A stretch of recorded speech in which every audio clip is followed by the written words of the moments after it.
event that will go down in history. The previously sent Apollo 11 landed on the moon.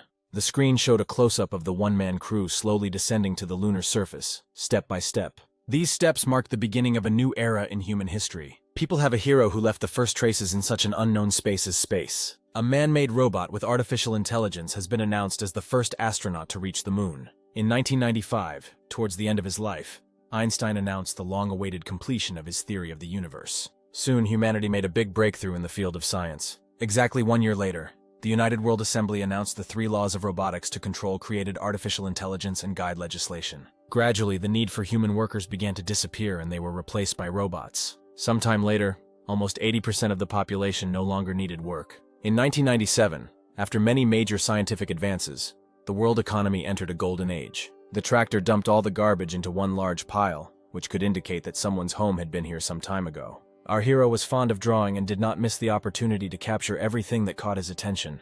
And now he was watching the tractor in action, sitting a little away from it and sketching all the details. While drawing, Sam didn't notice how quickly time was passing around him. Suddenly, a large doll-like object flew into the pile of garbage. This caught the hero's attention, causing him to flinch in surprise. Taking a closer look, he realized that it was a broken robot. The next moment, an idea came to him. At the same time, in her laboratory, the woman was studying the news about a new virus that was sweeping all sectors of the world. One clear symptom of this virus was coughing up blood. Suddenly, the door to the room opened and her grandson's voice reached her. Looking up from the screen, Louise turned to the boy, asking what had happened. Sam said with a happy smile that he had found something amazing. Louise, not understanding what caused such a violent reaction from the guy, asked what exactly he found. He turned sideways to her, showing the broken robot. Seeing him, the woman told Sam to weigh him, then she would pay him for the scrap metal. But the hero objected that he was not here for that at all. He pointed to the robot's hands, saying that they were moving. Afterwards, Louise came closer, and taking a closer look, said that she could give him more for a functioning power source. But Sam again objected, asking her to save this robot. The woman was very surprised by her grandson's request. He begged her to fulfill his request because she was good at fixing things. Taking out a new cigarette, Louise asked if he had money. The hero replied that he would never force his grandmother to work for free, and pressed the button on the watch. After he displayed his score on the screen, Sam showed it to her, saying that it was all he had. She froze for a moment when she saw his balance. After giving him a slap on the head, she said that for 1,500 marks he wouldn't even buy a hamburger. A few days later, a head was attached to the robot and some non-functional parts were replaced. Sam came to inspect his robot after a long 3 days of waiting. He asked his grandmother what the robot had with a face. She replied that this part was the most expensive, and if he wanted to put on a different face, then let him pay for it himself. After her words, the guy again turned his attention to the robot, and having examined it more carefully, asked why all robots wear the same clothes. Louise replied that this is required by law in order to distinguish them from people. Suddenly, the robot's eyes began to glow. A couple of moments later, the robot girl began to slowly rise, which made our hero very happy. After looking around, the robot asked where she was, because she was sure that they had gotten rid of her earlier. The hero sat down opposite her and, taking her hand in his palms, said that he was very glad that she was alive. The robot looked at him for a couple of seconds and then asked if he was her new owner. The guy nodded and told her his name. When he asked her name, she didn't understand what the guy meant and gave her model number. Sam cocked his head to the side, saying it was too weird a name. Then he looked around. On the table, the hero noticed a package of chocolate. The next moment, he snapped his fingers, screaming that this was perfect. Then he turned to the robot and said that from now on he would call her Jane. Louise said that her work is finished and now the guy can take the robot and leave, because she has a lot of work left. After thanking her, the hero headed for the exit, saying that next time he will have enough money to buy a new face for Jane. The woman stood without turning around all this time, waiting until the door slammed on the other side. When Sam left, a suppressed cough broke out. After the attack passed, Louise saw that her entire palm was covered in blood. She realized that the symptoms of the virus had appeared and she didn't have much time left. Sam returned with Jane to his house. Having started to sort out the rubbish that had accumulated inside for quite a long time, she accidentally broke a plate. The hero looked away from the canvas and asked if everything was okay with the robot. She apologized and started cleaning up the pieces. The guy who stood up replied that she shouldn't worry about it, because he found it in a landfill and it wasn't of much value. Having settled down next to her, Sam began to help her, and in the process asked Jane to call him something else, and not master. She didn't have time to answer anything when she accidentally touched a mountain of rubbish behind her, after which everything fell to the floor. Sam just screamed that it was amazing. Inspecting the resulting mess, he said that he had long dreamed of cleaning it all up. Jane apologized to him, saying that her neural network parameters were damaged, so her motor functions were very limited. She was very upset that at the moment it would be very difficult for her to be useful for her master. The hero replied that everything was fine and nothing needed to be done for him. After his words, Jane approached him and quoted one of the laws, which states that a robot cannot allow people to get hurt due to its negligence. She explained that following this law, it is necessary to get rid of robots that are not able to help the owner for one reason or another. The guy looked at her in surprise when she told him to get rid of her if she stopped being useful to him. He scratched his head, saying that he had not studied these laws before. Afterwards, he asked for some time to think. A few minutes later, he got a great idea. The hero said that he wants to see Jane smile. She looked at him with confusion. The guy explained that now this is impossible because of her doll head. Then he translated the image from the clock, saying that he had a plan to implement his idea. Sam showed her an advertisement for an upcoming art competition in 3 months, and told her that the grand prize would be enough to buy her a new face. After listening to him, Jane said that she was not able to smile. Even she would have a face suitable for this. The hero didn't let her finish, asking how she knew this if she hadn't even tried. He said he was looking forward to seeing her smile. Taking her hand, the hero smiled softly and said that he believed that Jane would succeed. Afterwards, he stood up and, stretching, asked if she had any ideas worthy of first place. She thought for a few seconds. A moment later, Jane spoke about his request earlier, informing him that one of the laws forbade her to address the owner by his name. Raising her head, she asked if Mr. Sam could address him. The guy smiled, answering that this option suits him. In the evening, they headed to the landfill together, collecting things that interested the hero. That night, they fell asleep together. The days passed by. Sometimes they visited Louise, helping her with the cleaning. In the evening, Sam spent his time drawing, trying to draw something worthy of first place. Louise spent these days conducting her research, waiting for the disease to finally get the better of her. On one of these days, her grandson burst into her laboratory with joyful cries. Showing her his award for the competition, he said that he managed to take first place. The woman looked in surprise at the joyful boy. When he asked if he could now buy a new face for Jane, Louise just smiled. A week later, the robot's face was changed from a doll's to a human's. The hero was beside himself with joy. Looking at herself in the mirror, Jane assumed that some kind of mistake had occurred, because her eyes and face shape looked strange, but Sam convinced her otherwise. He reminded her of his request earlier and asked her to try to smile. Jane had difficulty controlling her facial expressions and squeezing out some distant semblance of a smile, asked if this was what the hero meant. The guy didn't know what to answer her and could only stand silently. When she tried a new expression, he admitted that it looked very creepy. A sudden cough behind him caught his attention, and Sam turned to Louise. Seeing that my grandmother sat down on the floor, holding her hand on the table, he asked what happened to her. Sam wanted to touch her, but the woman shouted at him to move away from her. The next moment she stood up and said that she was just a little tired, so she needed to rest a little, and it was time for Sam to go back. The hero looked at her doubtfully. Afterwards, he went outside with Jane, saying that if she needed anything, she could call him at any time. Having said this, the guy slammed the door. Left alone, Louise slowly walked towards the mirror, struggling with new coughing attacks. She leaned her hand on the mirror, smearing her blood on it. Raising her head, the woman saw that her eyes had already begun to turn red.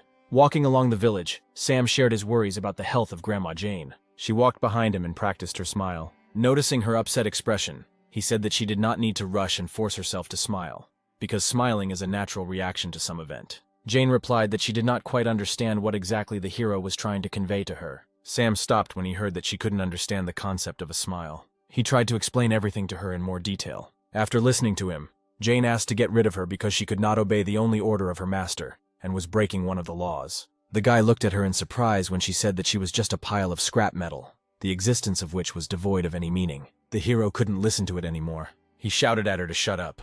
With his head bowed, Sam told her to listen carefully to what he was about to tell her. When the robot heard that despite what the law dictates to them, her owner would never leave her, she was sincerely surprised. Saying this, the hero remembered his painful past. A few years ago, his mother packed her things and wanted to leave. He tried to stop her, but received only another resounding slap in the face. The boy lay with tears in his eyes and watched as his mother turned around and left somewhere forever. That day, he sat outside the door for a very long time, hoping not that she would change her mind and come back. Coming out of the memories, the hero looked into Jane's eyes, saying that he does not abandon his family members. Then he asked her to never say that about herself again. He folded his hands on his chest and added that if he heard again that he needed to get rid of her, he would be very offended. Stunned, Jane stood for several seconds before answering a word. Suddenly, Sam started bleeding from his nose. The robot girl, who did not expect this, watched this in surprise. A second later, she leaned towards her equally surprised master, asking what had happened. But Sam was unable to answer her due to a sudden bout of coughing up blood. He fell to his knees, coughing up blood.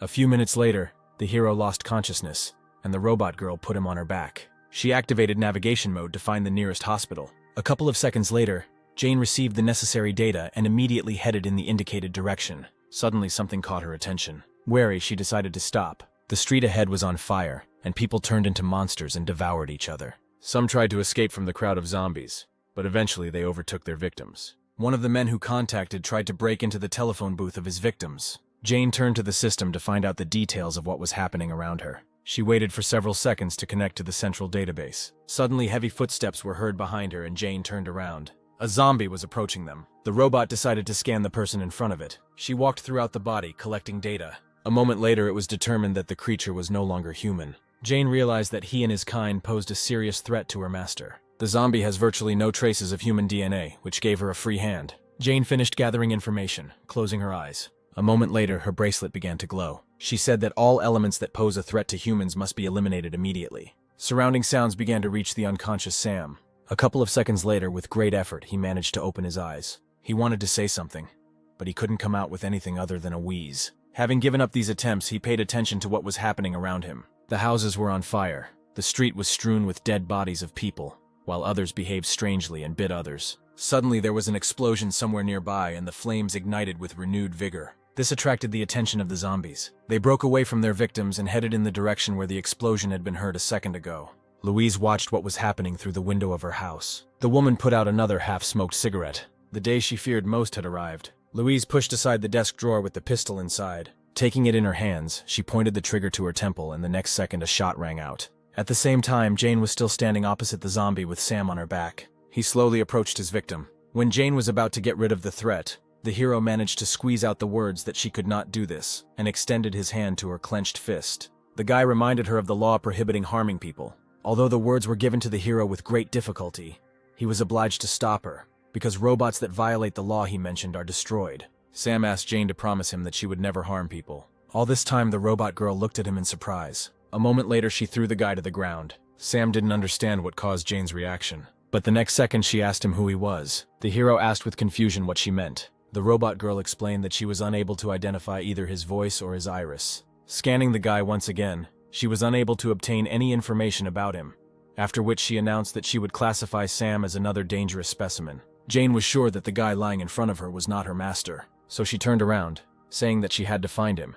The amazed Sam looked at his robot, not believing what was happening. He was able to call out to her only when she moved a few meters away from him, but Jane did not pay any attention to him, continuing to look for her master. Suddenly, Sam had another coughing fit. A couple of moments later, he heard footsteps approaching him and looked up to see who it was. The next second, he saw a crowd of zombies approaching him. At the same time, Jane ran further and further down the street in search of the real Sam. She suddenly stopped when she noticed something strange. A couple of meters away from her stood the same robot girl, and the man sitting in front of her asked her for help.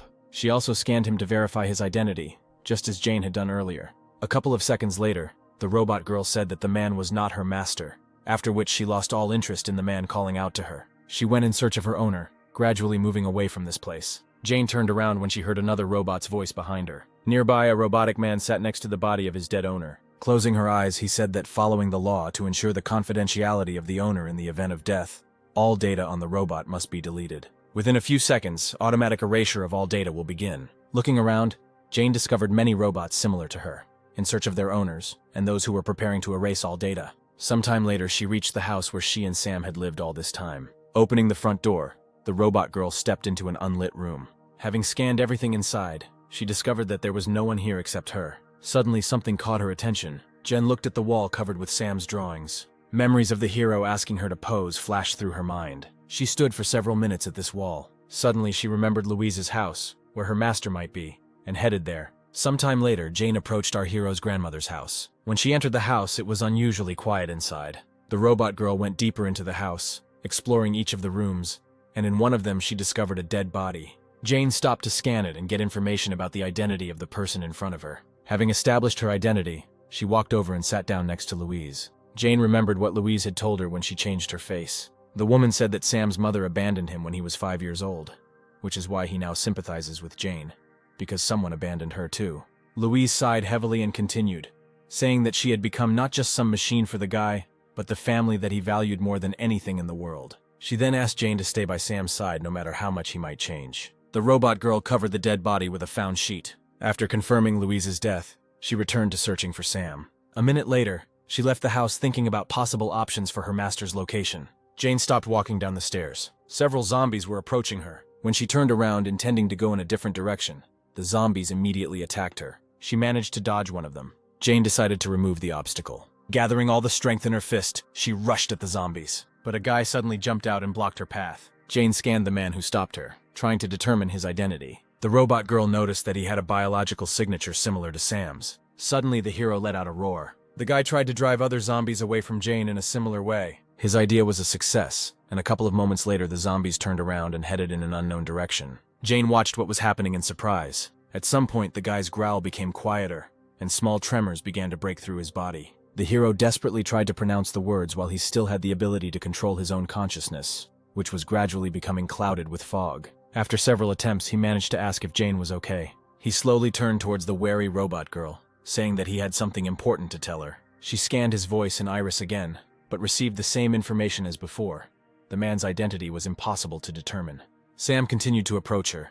He said that he wouldn't last long, so he had to have time to tell her. A few seconds later, he managed to take Jane's hand. After that, he said that the last 3 months that they spent together, he was truly happy, because he had a family. All this time, the robot carried out various checks to establish his identity, but they all gave Jane the same answer. Suddenly, Sam was overcome with weakness and fell to his knees, the robot supporting him by his arms, preventing his torso from collapsing to the ground. Jen recalled various moments and desperately tried to convince herself that the guy in front of her was not her master. But his words and attitude towards her were no different from the real Sam. At some point, unconsciously to herself, she began to cry. Sinking to the ground, Jane hugged the guy, recognizing him as her master. She called his name, expecting some kind of response. Her tears fell onto Sam's face. The robot girl lowered her head over his, asking him to look at her face. She wanted him to see her smile, which she finally got after so many attempts. But the hero did not have any reaction.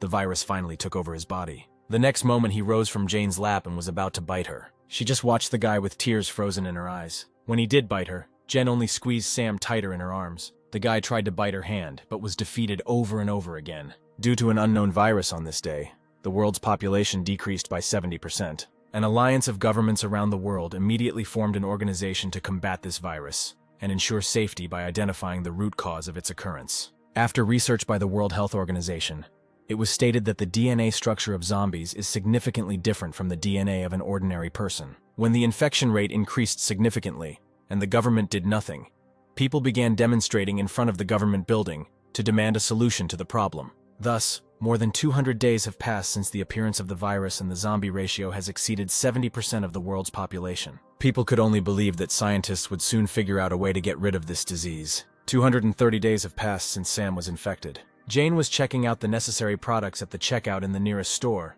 which still had at least some food left. In the first 3 days, she heard on the news that the virus had spread throughout the world. But now that the network is turned off, she cannot find out news from outside. After putting the groceries into a bag, she thanked the former zombie salesman. He only let out an inarticulate wheeze. Jane assumed that other robots ceased functioning after losing their master, or they went somewhere else, continuing the search. In this village of robots, she was the only one left. She was tormented by questions about what the situation was in the outside world, and whether there was a cure for this disease. Suddenly, she heard a scream behind her and turned around. A man she didn't know was running away from zombies. Greg lamented his luck, because he was supposed to land on the roof, but the wind picked up at the most inopportune moment. Suddenly, he tripped over the parachute ropes on his back and fell. The zombie decided to take advantage of this opportunity and rushed at his victim. Greg had already prepared himself for the fact that he was about to be bitten and closed his eyes. But when no pain followed after a few seconds of waiting, he opened his eyes, not understanding what had happened. Turning around, he saw that someone was blocking the zombie's path, protecting him. The stranger who saved him took his place, becoming the new victim of a zombie who was about to bite her. The man watched this in horror. He should not have allowed this situation to happen. His mission was a failure before it even began, because the only survivor in this sector would turn into another zombie after some time. Unexpectedly for Greg, the girl turned around and asked if he was okay. Getting up from the ground, he replied that now was not the right time to take care of others. Before it was too late, she should let him examine the bite site to prevent the spread of the virus. Before he could finish speaking, a dozen more zombies approached them. Greg knew they weren't in a winning situation right now. Jane suddenly approached him, having previously apologized for disturbing him.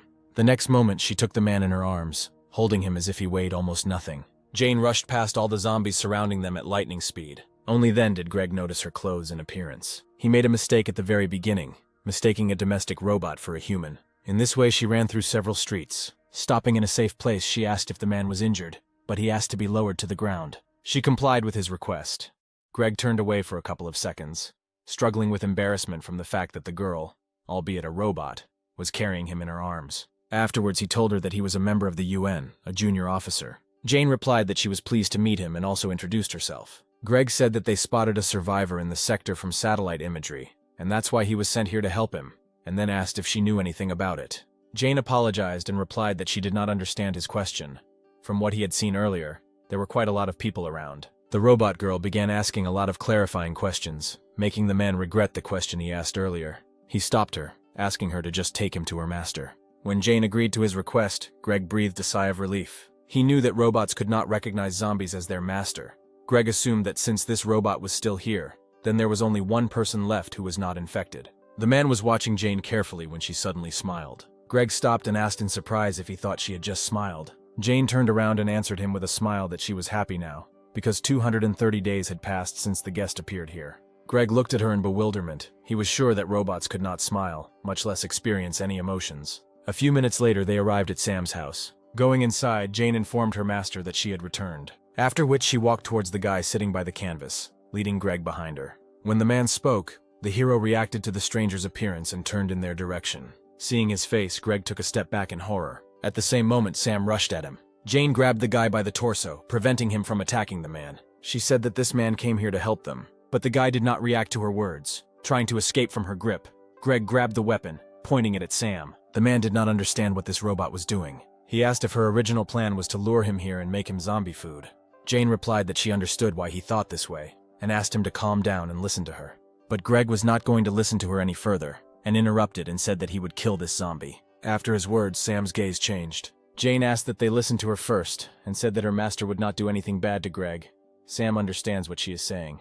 The man objected that this could not be true. The robot girl reminded him of one of the laws, which clearly states that robots cannot lie to people in any situation. Afterwards, she slowly let the guy go, saying that he would no longer attack. The man watched in surprise as Sam actually stopped trying to attack and just stood there while small tremors ran through his body. A moment later, the guy looked at the man calmly. Confused, Greg hesitantly lowered the gun. A few hours later, the sky began to take on the pink hues of sunset. Happy Jane was setting the table. Greg felt awkward having dinner with the zombie sitting opposite him, who was watching the man with interest. At one point, he turned to Jane, saying that he had never seen a zombie understand someone's words before. He asked if she used any means on the guy, or if she was using some special frequency that only zombies could understand. Jane replied that Sam used to bite her whenever possible. He also could not eat normal food and constantly threw everything around, making a mess. She was reassured by the fact that those infected did not die or become weaker, even if they did not eat. But one day she noticed something strange. Her master began to eat living creatures like rats. Because of his illness, he became more violent, and Jane did not know how to care for him in this condition.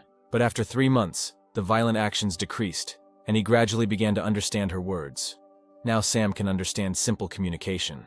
Stretching out her hands to him, she said that at the moment, she herself did not know why her master's condition was gradually improving. Hugging him, Jane said that she believed that this virus could be destroyed and the affected people healed. Greg listened in amazement to the robot girl's story. She was silent for a couple of seconds, after which she looked up at him, in which some hope was read. This was the first time the man had heard of someone believing that this was just a disease from which one could be cured. He tried to understand the reason why this robot perceives zombies as people. Suddenly, she asked if she could ask Greg one question. Having received his approving nod, Jane asked what the situation was in the outside world. The man replied that the situation outside has not changed much. The number of zombies is constantly increasing. Although scientists are conducting an in-depth study of the virus, they have not been able to make any progress in anything. He said that the government is inactive, and now everyone understands that they are in a hopeless situation, and such a thing as hope has long left them. Jane listened to his story in horror. After a short pause, Greg continued, saying that this was exactly the situation a month ago. But now everything is different. The government has finally presented a plan that can help solve the current situation. Rising from the table, the man said that he couldn't share much at the moment. The only thing he was sure of and what he could promise her was that within 6 months they would be able to deal with the virus and put an end to it all. He then sat down next to Sam, saying that he was a special case. The man was not sure whether the boy could be healed, but if Jane sent him to a medical laboratory, then there she would definitely be able to get a definite answer. Opening the front door, he promised that as soon as he returned, he would send a rescue team here, so they would only have to wait a little. After his words, Jane bowed, thanking him for his help. When Greg got outside, it was already deep night. Taking out the photo, he was disappointed that there was no survivor here after all. And the one spotted from the satellite turned out to be an ordinary household robot capable of smiling. The current situation might even seem funny to him if it weren't so serious. The call he received distracted him from his thoughts. When Greg answered the call, he was asked to report on the situation. He said that as a result of searches in this sector, no survivors were found. The image they received from the satellite belonged to a domestic robot. At the same time, Jane tried to wash Sam, who tried to resist her. But she smiled and tried to explain to him the importance of this process. Looking up from the report, Greg noticed someone approaching from the side. Noticing his target, the zombie attacked him. But the man reacted faster, and the next moment he shot at the zombie. As he approached, he shot several more times at the dead body. Greg thought for a couple of seconds, remembering today's events. After stepping on the dead zombie's head, he said that there was no more important information worth sharing. The man concluded his report by saying that there was only a defective robot that mistakes zombies for people. After listening to him, the officer said that in this case, they could count it as a violation of the law on robot vagrancy. Then he said that the punitive detachment was currently carrying out a cleanup operation 500 kilometers from this sector. They will immediately be given an order to destroy all monsters in Greg's sector. A couple of moments later, they contacted the commander of the punitive squad, providing the coordinates. Unsuspecting Jane and Sam were enjoying their time in the bathroom.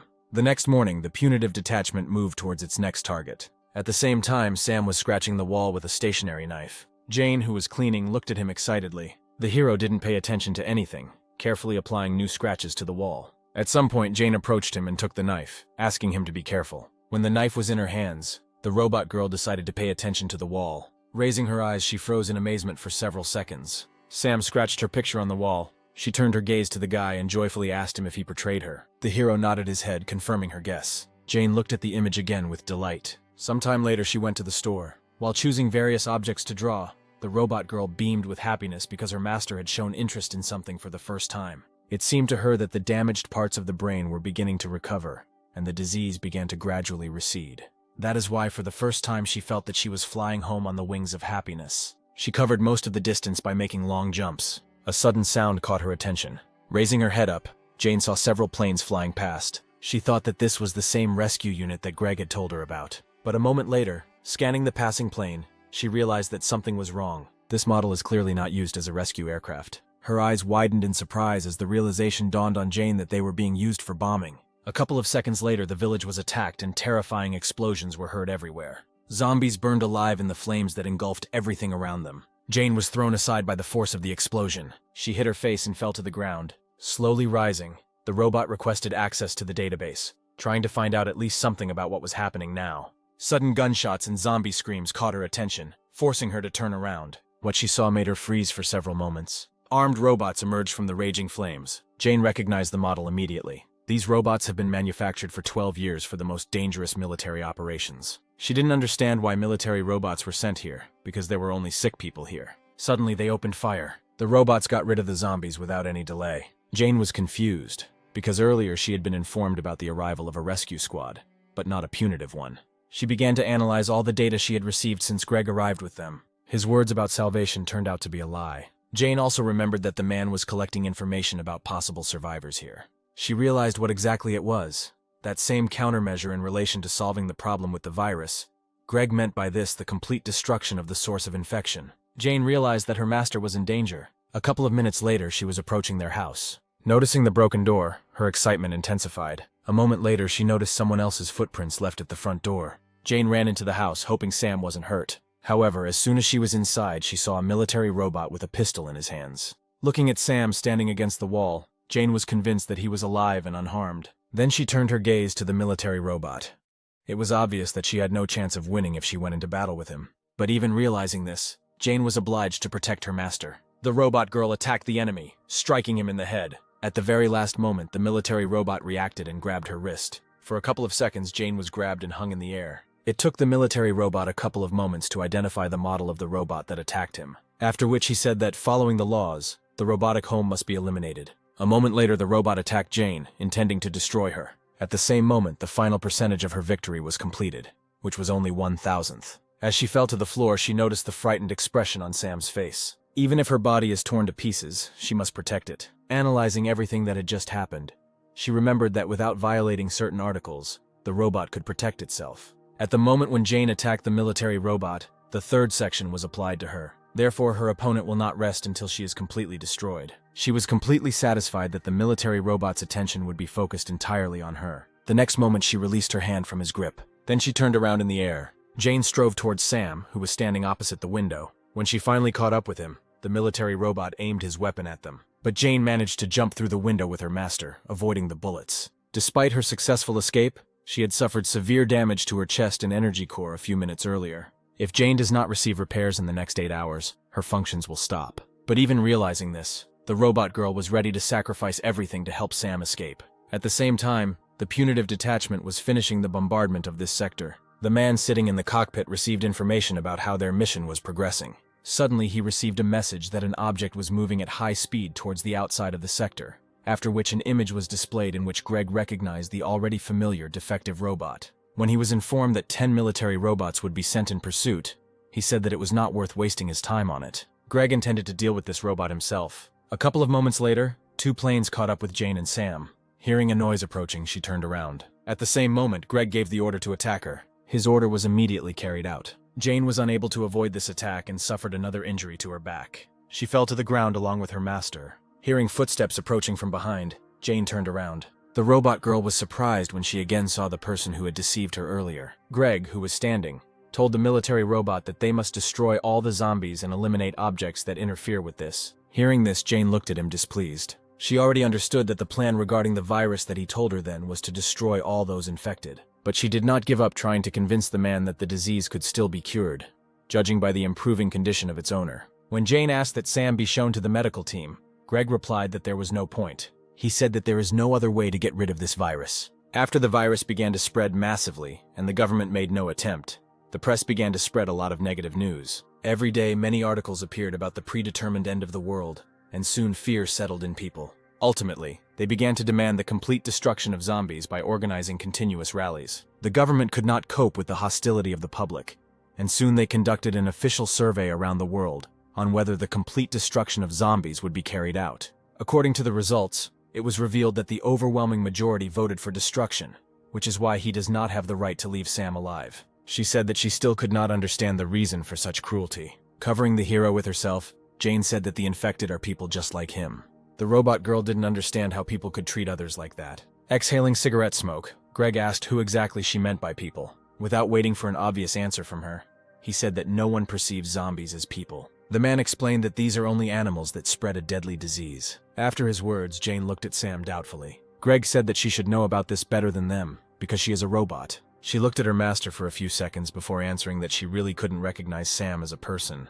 Taking the guy by the hand, she continued, saying that this is only a biological problem, but the fact that her owner remains himself does not change. When Jane said that Sam was still her family, he looked at her in surprise. She clearly remembered the words he had once said to her. Lost in her memories, Jane did not notice how the hand of the robot approaching her was slowly reaching out to her. The next moment, a powerful electric discharge ran through her. Greg threw away the half-smoked cigarette. He even felt a little sorry for this domestic robot. He was sure that she would not have met such an end if she had not been so blindly devoted to her master. It was just a false emotion that was put into her. Afterwards, he ordered the robots to continue the further operation. Having given instructions, the man turned around, heading towards his plane.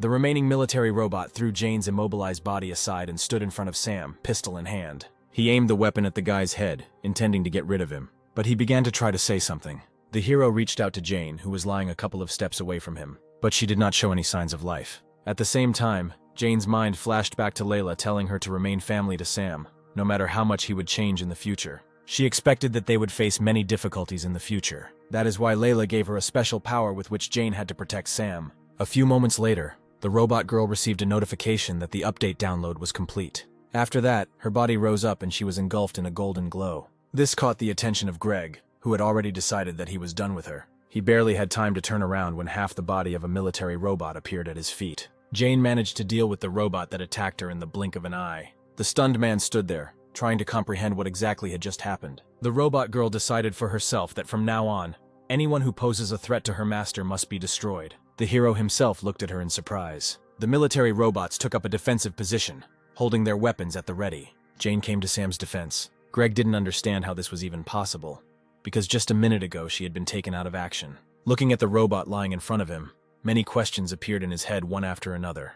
Meanwhile, Jane unfastened one of the buttons on her suit. After the mechanism was activated, a protective dome surrounded the guy. When Sam began to panic, not understanding what had happened, she explained that this dome was intended to protect him, and he just needed to wait a little while she dealt with the enemies. Greg ordered the military robots to destroy Jane as quickly as possible, but not even a couple of seconds had passed before their heads were blown off. The shocked man did not even have time to understand what happened. Turning around, he saw Jane standing with the head of one of the military robots in her hand. He was amazed at her speed. Coming to his senses, he asked how this was possible. He couldn't understand how an ordinary robot got so many fighting skills. But she ignored his question, turning in the opposite direction. Then she ran in an unknown direction. According to the data that Jane received, it was established that there were several more squads of military zombies in the center. They have already destroyed almost half of the infected, and they have enough chances to become a threat to its owner. Jane was determined to incapacitate each of them.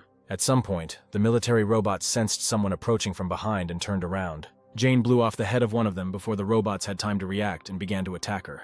The next moment, she knocked out another one with a kick. One military robot hid among the ruins and aimed at Jane from a safe distance. A moment later, there was a deafening explosion. The robot was confident that it had gotten rid of its target. Contrary to his expectations, Jane was already above him. She landed directly on him, thereby destroying the enemy's body. Greg at this time received endless messages about losses. He was shocked that an entire battalion was destroyed in 10 minutes by just one faulty house robot. Having gotten rid of all the military robots, Jane headed back to him. Greg commanded that the hangar administrator module be launched. The military, who had set up a camp nearby, received a message from their commander and unlocked hangar number 6. A robot of impressive size appeared from behind the open door, after which he was given an order to eliminate his target. Meanwhile, Jane rushed back to her master. Greg panicked when he noticed her approach. He shouted for the sent robot to hurry up. A couple of moments later, Jane's path was blocked by a new enemy. The man was glad that this robot arrived on time. Even if it is shameful for a robot of his level to fight with some domestic robot, but with his combat power, Greg will be able to get rid of Jane. At the same time, she studied the enemy, trying to discover weak points. The next moment, Jane struck him with a blow that caused his body to shatter into pieces. Greg was once again shocked by what happened. Not believing his eyes, he looked at what was left of the body of his best combat robot. He was brought out of his stupor by Jane's words that her mission was over, and 116 robots had been eliminated. Now the man was looking at her in horror. When she started to approach, he shouted at her not to come near him. But seeing that Jane was not reacting to his words, he grabbed the gun. The next moment, Greg pointed the gun at Sam, hoping it would make her stop. But when this action had no effect, he voiced his intention to shoot the guy in the head. Jane just frowned, getting closer and closer with every step. Ultimately, Greg did shoot, but the barrier surrounding Sam did not allow the bullet to reach the guy, and the bullet flew in the opposite direction. The man was unable to dodge, and the bullet went through his thigh. Jane approached her master to remove the barrier. After turning to Greg, who was crumpled in pain, saying that people are afraid of the disease and abandon their fellow men. But she did not intend to act like them, and would never give up her family. Turning around, Jane finally said that until the very end, she would look for a way to cure this disease, after which she headed off with Sam in an unknown direction, leaving Greg alone. Looking at the retreating backs, he felt that he was obliged to urgently inform his superiors about everything that had happened here today. A few hours later, Jane and Sam were at the grave. The robot girl thanked Louise for installing a system with which Jane managed to protect her master. She told her that she was going on a trip with Sam. Holding her gaze on the carved name, she continued, saying that they could no longer rely on outside help. Jane will look for a cure for Sam and will definitely cure him. When this happens, they will return here again. So she asked Louise to wait a little longer for them. Then they slowly set off. Along the way, Jane shared that she was thrilled to be traveling with her master for the first time, and asked if he felt the same. Sam answered her, trying to express the same emotions. At that moment, she thought about Greg's first reaction when he first saw Sam. He was greatly surprised when he learned that her master was able to understand words. Greg wasn't lying when he said Sam was a special case.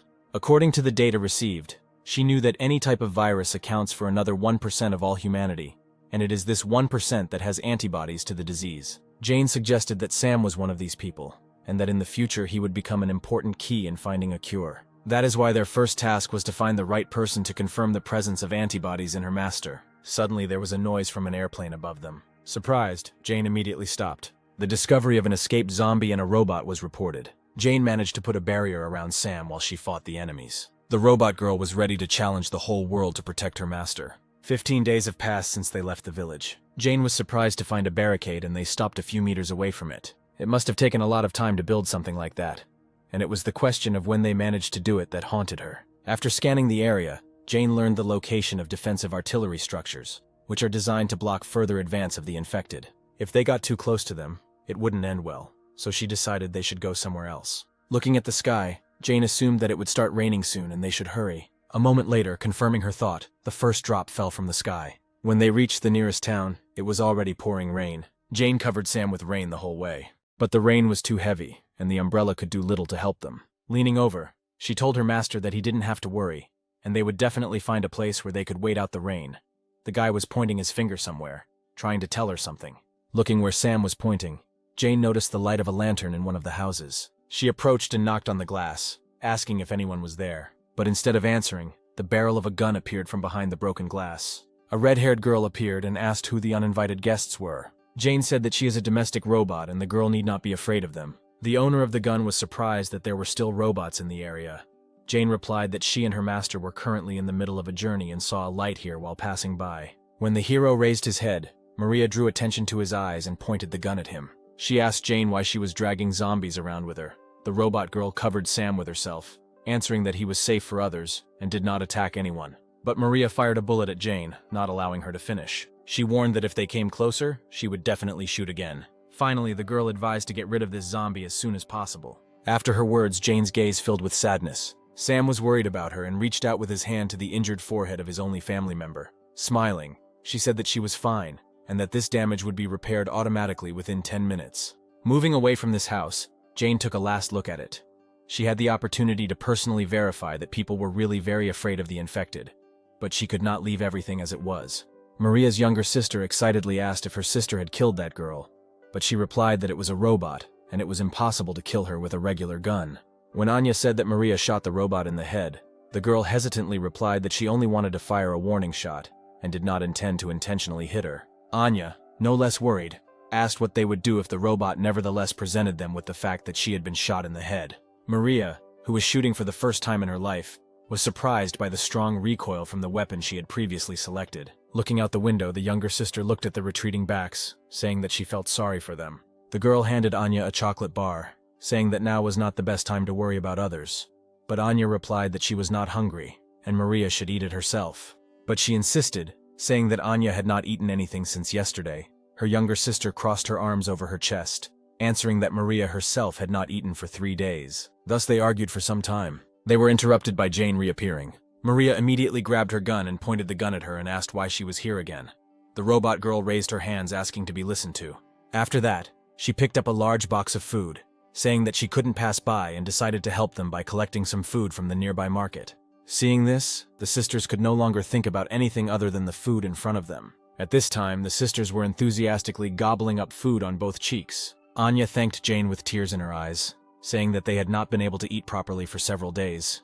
She smiled and replied that there was still a lot of food left, and if they wanted something else, they could say so at any time.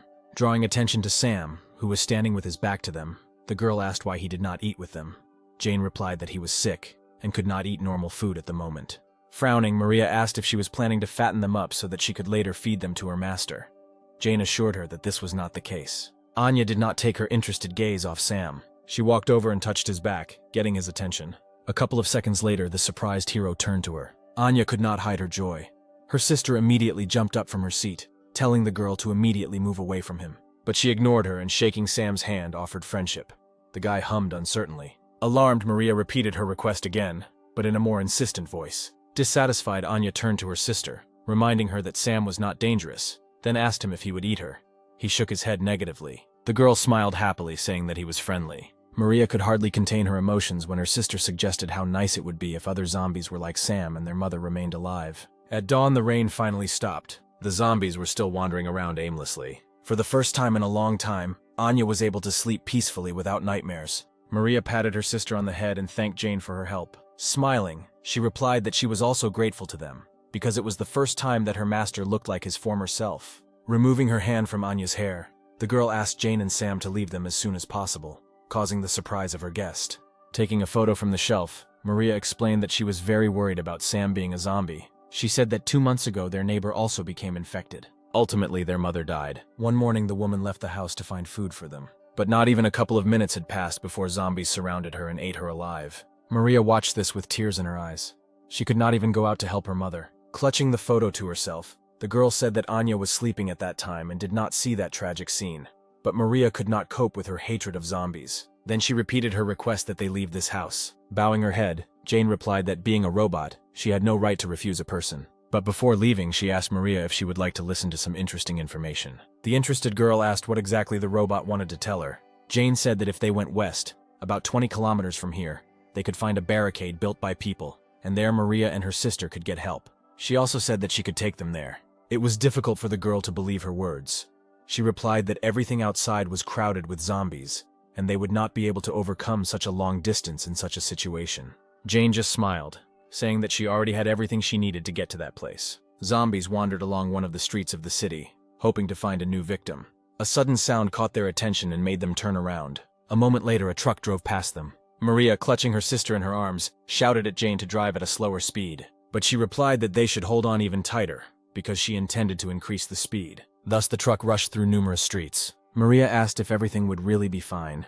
Jane told her that she had calculated everything and there was no reason to worry. The robot girl turned to her and smiled, asking her to trust her. Suddenly, Maria pointed in front of her and shouted for Jane to look ahead. A lot of zombies were moving towards the truck. Jane told everyone to hold tight. The next moment, the truck increased its speed. The sisters, not used to this, screamed in horror. They rushed through the crowd of zombies with lightning speed. The zombies did not have time to react to the truck flying past them. Thus, they left there unharmed. Anya looked at Jane with admiration, saying that she drives a car very cool. Sometime later, they left the city. What Jane saw the next moment made her wary. The highway was strewn with cars that had driven into each other, with zombies wandering among them. Jane analyzed the situation and realized that there was not enough space on the road for them to pass safely. Maria told the robot girl to step on the gas and drive without stopping. She had no intention of sparing the monsters that ate people. Seeing that Jane was not reacting to her words, Maria ordered her to shoot down everyone who got in the way of the zombies. She did not move for a couple of seconds, wondering whether to carry out this order. Then she pressed the gas pedal.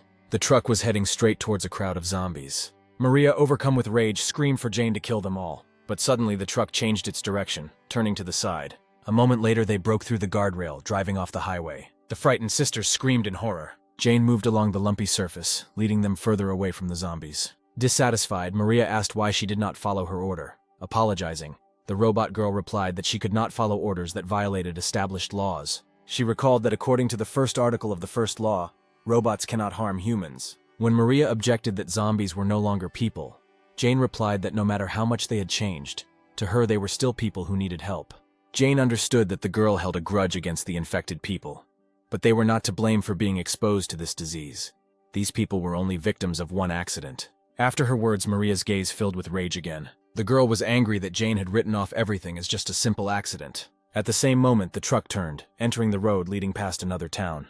Maria barely held back her tears and said that she could not come to terms with the fact that their mother died due to some accident. She reached out to Jane to get some answers from her about what had happened. But suddenly a zombie appeared in front of them, attracting their attention. Jane began to twist the steering wheel to avoid hitting the zombies. Suddenly, the truck ran over a huge rock. A moment later, he tilted dangerously, freezing near the zombie. But not even a couple of seconds had passed before the truck turned over with a terrible roar and fell on its side. Those sitting inside were thrown aside. The zombies gradually began to surround the car, feeling their victims inside. When Maria opened her eyes, they saw through the glass many faces of monsters surrounding them. They did not give up their attempts to reach the victims. Assessing the situation, Jane asked the sisters to remain calm. But Maria interrupted her, saying that if she had followed her order, then this would not have happened. She doesn't care why these people became zombies. All that matters now is that they are monsters who eat other people. If they don't get rid of them, they will eventually become the same themselves. Sitting Sam back down, Jane replied that it was for this reason that she was looking for a cure for her master. Maria looked at her with confusion. The robot girl explained that if she manages to find a cure for this virus, then no one else will suffer. But Maria only laughed sadly, saying that these were just stupid hopes. Afterwards, Jane turned to her master with a request. She asked if he could protect the sisters for 8 minutes. Sam nodded his head affirmatively. After receiving his answer, Jane climbed out of the truck and rushed through the crowd. The zombies gathered at the entrance tried to get inside. Maria and Anya experienced real horror. The hero began to growl and push other zombies away. The girl was surprised that Sam was really trying to protect them. Suddenly, the truck began to rise. The girls screamed in fear again, and the surprised guy tried not to fall out of the front window. Jane managed to turn the truck over and lift it, thereby protecting her charges from the zombies. She shouted at Maria to fasten everyone's seatbelt. The girl, not understanding anything, sat looking around. Anya quickly came to her senses and fulfilled Jane's request, fastening Sam. The next moment, the truck was thrown over the top. Anya looked out the window in surprise. The truck hovered in the air, covering a long distance. Jane followed them along the ground. When the truck began to descend, she jumped up towards the truck. A few seconds later, Jane caught up with the truck. She supported the truck, softening its landing. The girls screamed in horror again, feeling that they were starting to fall. Having touched the ground, Jane tried to brake, still holding the truck. A few seconds later, she finally managed to stop. At the same time, behind the walls of the barricade, people did not stop monitoring the situation around them. Having received an urgent report, one of the employees actively knocked on the door of his boss's office, waiting for permission to enter. A few moments later, the man gave permission to enter, without raising his head from the numerous documents that littered his desk. When Justin asked what was going on, he was informed about the received surveillance images. His hand froze, pen in hand, right above the document when he heard a truck approaching the barricade, which belonged to a survivor from the contaminated area. Putting his pen aside,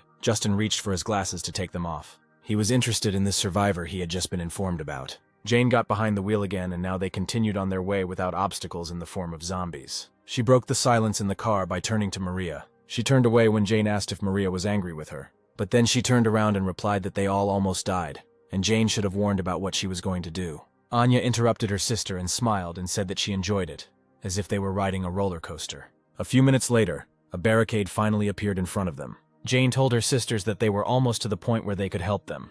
When Anya pointed to the wall and asked what it was, Maria replied that it was the place where the soldiers were who could protect them. She said the days of sitting cooped up, afraid to go outside, and sharing leftover food would finally end. Anya looked at her sister with delight, asking if she could go to school now. The girl smiled and nodded, answering that now they can live the same way as before. Suddenly they ran over something that made an unpleasant squeaking sound. The next moment the sisters saw a bright light. The truck hit a mine and flew into the air. Trying to think of a way out of the situation, Jane knocked down the door on her side. She managed to get out of the truck, along with her master and two sisters, before the vehicle hit the ground. Jane landed on the ground, preventing her charges from getting hurt. Afterwards, she excitedly asked if everything was okay. Maria replied that she was fine. She was only hurt a little. The robot girl realized that they had run into a hidden mine. She looked around, scanning the area around her, and saw many mines located throughout the area. A sudden scream distracted her from further inspection. Maria, with tears in her eyes, bent over her unconscious sister, asking her to wake up. Seeing this, Jane ran up to them. The girl asked her what they should do now, but she asked Maria not to shake Anya and let her examine the wounds. Metal fragments reached the girl's stomach, making the situation much more dangerous. Turning towards the structure, Jane said that she would try to contact the people at the barricade, because there should be a doctor there. As soon as she said this, a bullet flew a centimeter away from her. After that, they were told through loudspeakers that they should all leave. If they dared to come closer, fire would be opened. Hearing this, Jane stood up, shielding her master and the girls. She asked not to shoot, because these people were survivors, and one of them needed the help of a doctor. She was told that this announcement was for temporary beings. Justin reported that a few months ago one survivor had already been rescued, but in the end he was infected, and a couple of days later an incident occurred that contributed to the rest of the surrounding areas being infected. It was from that day that the government established that all people in the affected areas would be marked as temporary beings, so now they have no right to let them in.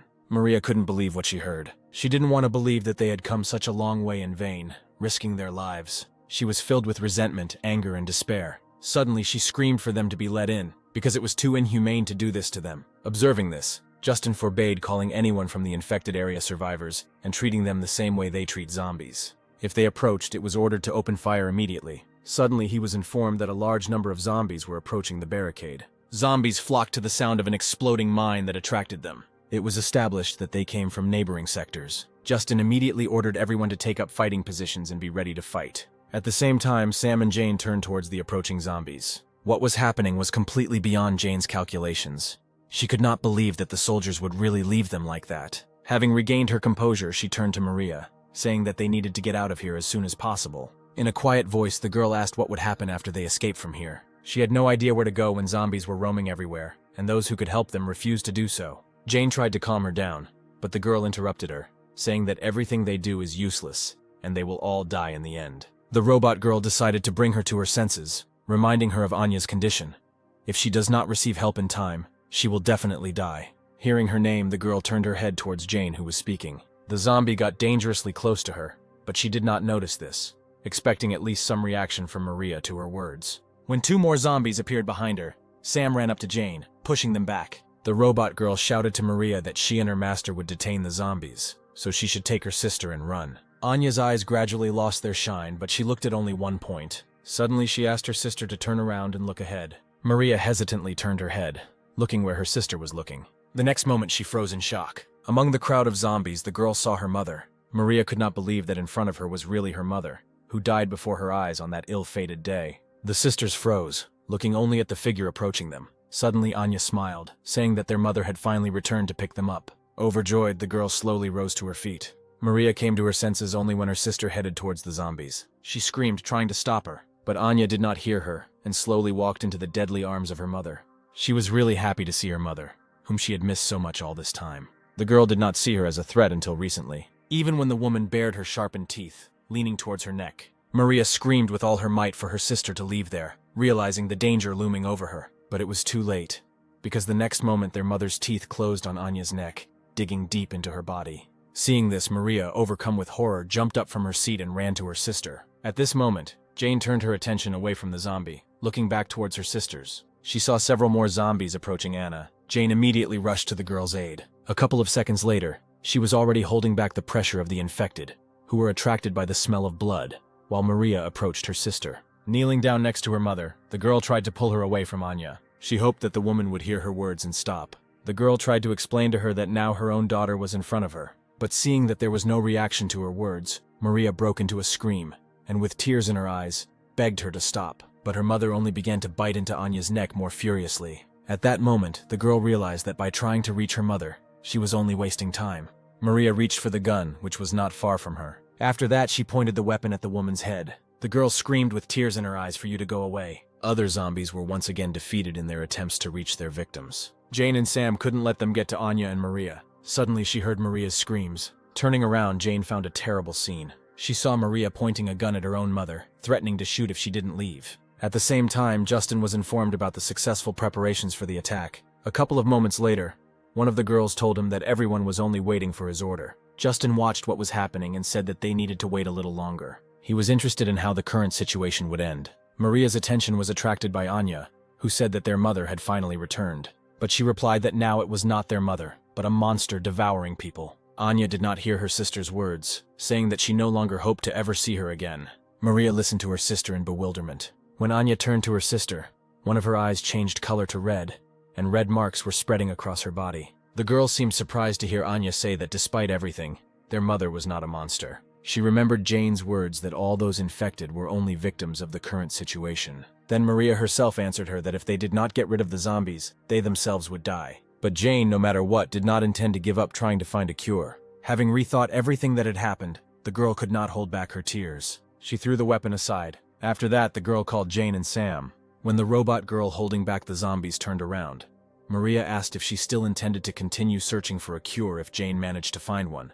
Then the girl asked to cure her family one day. Then she knelt down and hugged her sister and mother. Jane looked at this picture with sadness. A moment later, she promised that she would definitely heal them.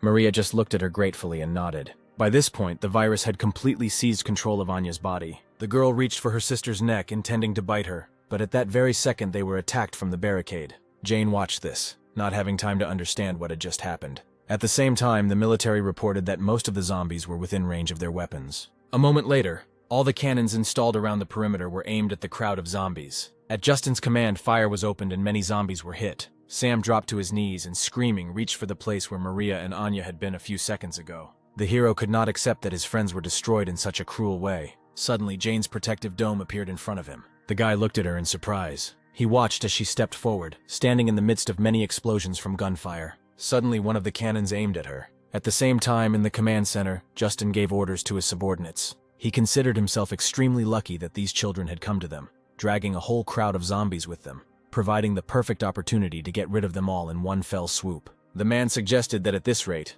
this area could be cleared much faster than they expected. Suddenly, alarms rang throughout the command center and the color of the lights changed to a dull red. Justin asked what caused the alarm to activate, but the exact reason was not determined. A couple of moments later, he was informed that a very strong release of energy had occurred on the front line. The man asked to show him the camera footage. An image was immediately displayed on the screen, informing them that something was approaching them at great speed. By enlarging the image, everyone saw that it was just a domestic robot. At the same time, the man was conducting a report, reporting all the collected information to his superiors. One day, an ordinary household robot suddenly changed, and in just a couple of minutes, Jane was able to destroy an entire battalion of soldiers. After this, the 93rd Division sent military forces to get rid of it, but they were all defeated. Kevin reported that they asked a company that made home robots for advice, but they replied that they had never loaded this kind of ability into their robots. The man came to the conclusion that this robot is an updated custom model. It was also known that the place where she was last seen was the Western Barrier Point. It was there that Jane showed amazing abilities. She rushed forward through many explosions. Justin watched this in bewilderment, not understanding what this robot was doing. Suddenly, she began to gather all her strength into her fist. Jane was about to deliver a devastating blow. Approaching the wall, she hit it with her fist. From her blow, many cracks immediately appeared on the wall. A moment later, the cracks deepened, passing right through the wall. As a result of this blow, the headquarters shook, causing panic among everyone present. Justin ordered everyone to take refuge in an underground bunker. At the same time, the wall in front of Jane began to crumble. A couple of minutes later, the barricade collapsed, allowing her entry. Suddenly, she received requests for a video connection. After accepting the request, an image of an angry Justin appeared. He said that this barrier was the largest line of defense protecting the western region of the European district, and then asked Jane if she realized what its destruction would lead to. Without waiting for her answer, the man said that with such actions she would put millions of people's lives in danger. Since this fact was a clear violation of the robot law, Justin ordered her to immediately switch off and stop functioning. But she replied that, like people, she simply protects what is valuable to her. Jane was determined to protect her master, even if she had to resort to such violations. Having said this, she ended the call and the image of the man disappeared. Afterwards, Jane approached her master to remove the protective dome. Helping him up, she told him they needed to move on. After looking around, the robot girl came to the conclusion that from now on, this problem concerns not only them. And time after time, wherever they go, the same thing that happened to Maria and Anna will happen again and again. To put an end to this, Jane decided that she had to find a cure. Looking at the footage of her destroying an entire wall with just one blow, he said that this was far from an ordinary robot. They would view Jane as a weapon that openly opposed humanity. The man suggested sending several elite soldiers and getting rid of the upcoming threat in her person. The woman who listened to him replied that it was all quite interesting. She decided that they would stick to the strategy of the hunter watching his prey, so the operation to capture Jane would be too boring. At least a small problem would have to arise for the situation to become interesting. After that, she frowned and asked why she received all this data only now. Standing in front of her, Greg and his boss realized their mistake. The man, who is the commander of the 93rd Division of the Emergency Army, replied that they considered the matter to be a trifle for this report. Then he hesitated, and carefully choosing his words so as not to anger the girl even more, he said that this robot turned out to be a special case. After the situation had cleared up a little, they were going to provide a report, but were late due to scrupulousness. Listening to him, the girl raised her index finger. The next moment, Kevin received a bullet in the head. The shooter, Justin, said that the man missed his chance to survive. He hid because he was ashamed of being wounded by an ordinary house robot. If Kevin had immediately admitted this, he would only have received a demotion. Rising from her seat, Katerina said that this is only a problem for the military. If there are any problems, they should only think about the solution and not be busy, leaving the problems unnoticed. But she did not intend to tolerate their inaction any longer. Justin turned to her, asking what they should do with the sensational robot. She waved him off, answering that he should leave everything as it was for now. She didn't care about some kind of pile of scrap metal there. She then turned her attention to Greg, asking if he was the operational commander in the 315th sector. The excited man replied that he was an intelligence officer of the 93rd Division. She was interested in his words when he said that immediately after that incident he reported this to the commander. But he said that it was a disgrace to their honor, and they should deal with this robot on their own. Interrupting him, Katerina lifted his chin, saying that Greg's face was too reserved, although his hair was a little messy. Afterwards, she displayed an image on the screen with a guy and a robot already familiar to him, and ordered him to tell about everything in detail that he managed to find out about this couple last time. Katerina placed special emphasis on Sam. She was interested in this boy, who, although he was a zombie, behaved completely differently than his other relatives. After many days, Jane continued to search for information about a medicine that could cure the infected. But no matter how much she searched, the information she needed related to this virus was nowhere to be found. One day she found one of the articles, the content of which she found difficult to believe. Currently, he and Sam were moving through the forest to their next destination. Jane helped wash her master, but he, as usual, actively resisted this process. She asked him not to twitch, because they found the river after many difficulties, and he must at least wash himself. Jane couldn't understand why Sam began to hate water so much after he became infected. After they broke through the barricade, about 20 days passed. They immediately went to the medical district to find a doctor who specialized in this virus, but it was completely turned into ruins. After that, they went on a search to another sector of the CDC to find at least some information. But here, Jane could not find any records related to the virus. She checked all the archives of the center, but there was no information left there. Jane assumed that someone had deliberately deleted all important data. Now she didn't know what exactly she needed to do. Having washed her master with difficulty, Jane collected her things and finally looked around. She noticed that after the disease appeared, the environment became better. Suddenly, her attention was caught by something flashing in the water. She did not understand why the water in the stream became cloudy. Turning her attention to the opposite bank, Jane noticed that someone was caressing clothes here. Taking a closer look, she noticed that it was a girl in a uniform resembling a medic. Erica noticed someone's presence. She looked up and saw Jane and Sam. At the same moment, she managed to confirm the model of the stranger. She established that this girl was a medical care robot. She also examined the uninvited guests carefully. A couple of moments later, she gathered her things and ran away from the river. Jane couldn't let someone connected to the CDC get away so easily, so she grabbed Sam and chased after the stranger. She hoped that this robot would have useful information about the virus for her. After several minutes of chasing, Jane ended up at someone's house. The robot girl stopped and put Sam on the ground, saying that their goal must be somewhere in this place. She opened the door of the house, asking if anyone was inside. But instead of answering, Jane heard the roar of zombies. An unfamiliar silhouette hanging over the screaming zombie asked him to lie still and not twitch. Sam and Jane watched this scene in surprise. Suddenly, the stranger felt someone else's presence in his house. Raising his head towards the guests, he irritably asked what they wanted here. Jane hugged the trembling master, trying to think of an appropriate response. The stranger's gaze lingered on the hero. Then he asked, still looking at Sam, if he had become infected with the virus that turns him into a zombie. Approaching them, the woman said that he was different from the others, and asked permission to take a closer look at him. Jane looked at the approaching man in surprise, trying to get information about this woman.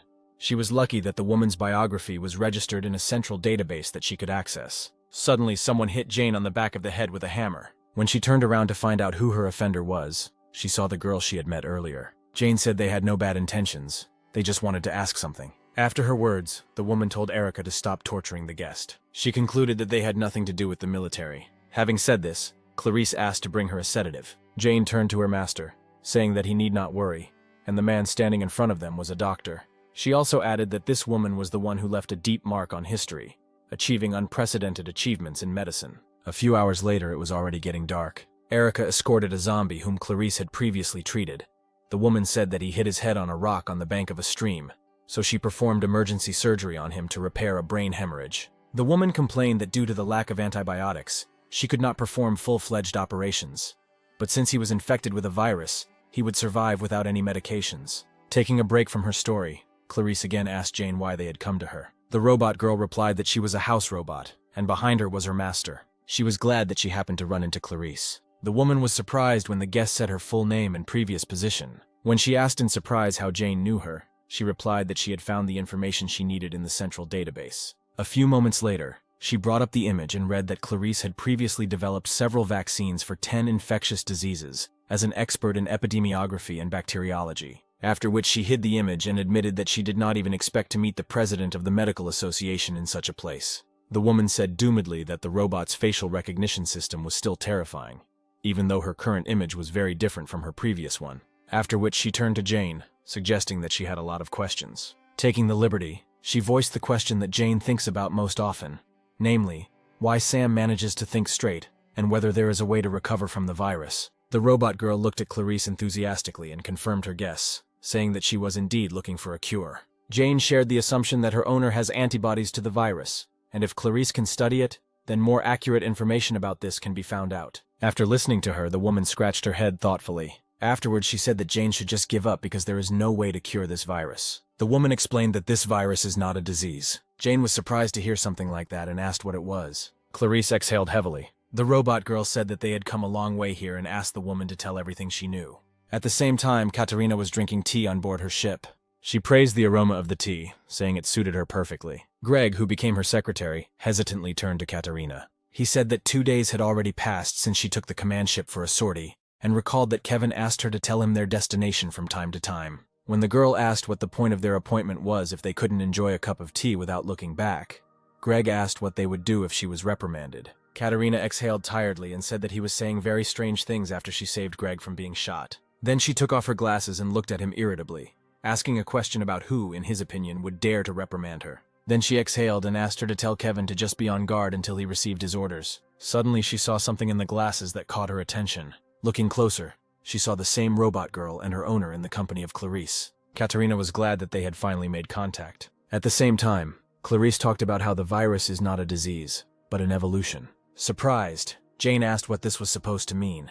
The woman replied that it was similar to how a monkey evolved into a human. She explained that initially evolution would have taken 250,000 years, but now, due to some external interference, people are in a state of rapid development. Unreasonable aggression, loss of sanity, and increased physical capabilities are a few distinctive characteristics that appear only in the infected. But the most remarkable characteristic among all is that the infected can survive even without food. Based on the results of the research, it was established that zombies are superior to humans. Their cells are still in the process of dividing. Even if they do not eat, the infected continue to live. They do not attack humans because of their natural instinct to increase their species. Ultimately, Clarice came to the conclusion that curing this virus would be akin to turning a human into an ape. She explained that the reason Sam is able to maintain a modicum of sanity is not because he has antibodies, but rather he is simply a mutant. That's why Clarice said Jane should give up. Afterwards, the woman headed back to the house, saying that she should know the procedure for exterminating the infected around the world, and using this information, she should take Sam and hide, continuing to live where no one would find them.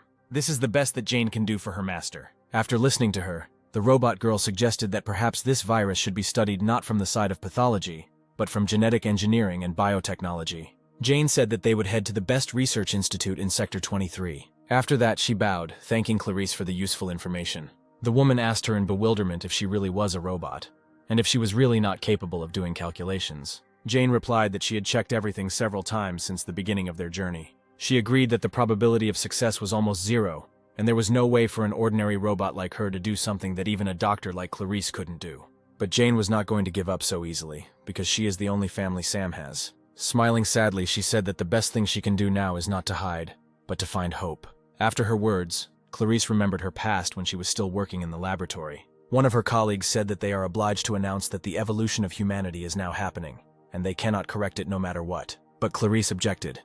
They could not stop there, because this is where the best doctors from all over the world are gathered, and if they give up, then millions of people are doomed. Hearing her words, other workers came up, saying that if it was said that something was impossible, then that meant that it was impossible, period. None of her colleagues supported her. Clarice realized that she could not convince such a large number of people alone. Taking off her ID cards, she was informed that the result of the popular vote had been announced, and 97% supported the idea of JU-200 beaks U-200B killing the zombies. Eventually everyone left, leaving Clarice alone. Remembering this, the woman laughed. She said that a robot that truly cares about its owner should really be like that. Clarice apologized for her callousness, saying that she really wanted to see such determination again. Then she invited Jane to come inside, intending to show her something interesting. The robot girl followed Clarice along with her master. Entering the next room, they went down to the basement. Opening the door, the women entered her laboratory. Jane was surprised to see something like this here. The computers displayed information about numerous experiments, but they all failed. Jane studied everything in amazement. The woman said that she also thought that in order to defeat this virus, it needs to be studied through genetic engineering. She was not sure whether it was possible to change the genetic factor, but if she managed to revive the stopped brain using genetic treatment, then it would be possible to restore intelligence to the infected. The woman was confident that if their intelligence returned, then the infected would not be treated like pests. Patting Sam on the head, Clarice said that he could help her achieve this goal. She then turned to Jane, asking if she would trust her with her master. Seeing the doubt on her face, Clarice said that this child was the key that would help her complete her research. She assured Jane that she would definitely succeed and restore Sam's sanity. Having received her approval, the woman asked Erica to conduct a thorough examination of the guy. Encouraged, Jane asked Erica to take care of her master. She nodded and went to perform her duties. Seeing Jane's confusion, Clarice informed her that Erica's language system was broken, so she could not speak, and her expression of emotions was also severely limited. Then she headed towards the exit, calling Jane with her. Erica carefully watched her every step. As soon as she took Sam behind the screen, she immediately pounced on him, squeezing her fingers at his neck. She watched as the hero began to choke. A few moments later, Erica opened her fingers, letting go of Sam. As soon as he regained the ability to breathe, he began to gasp for air.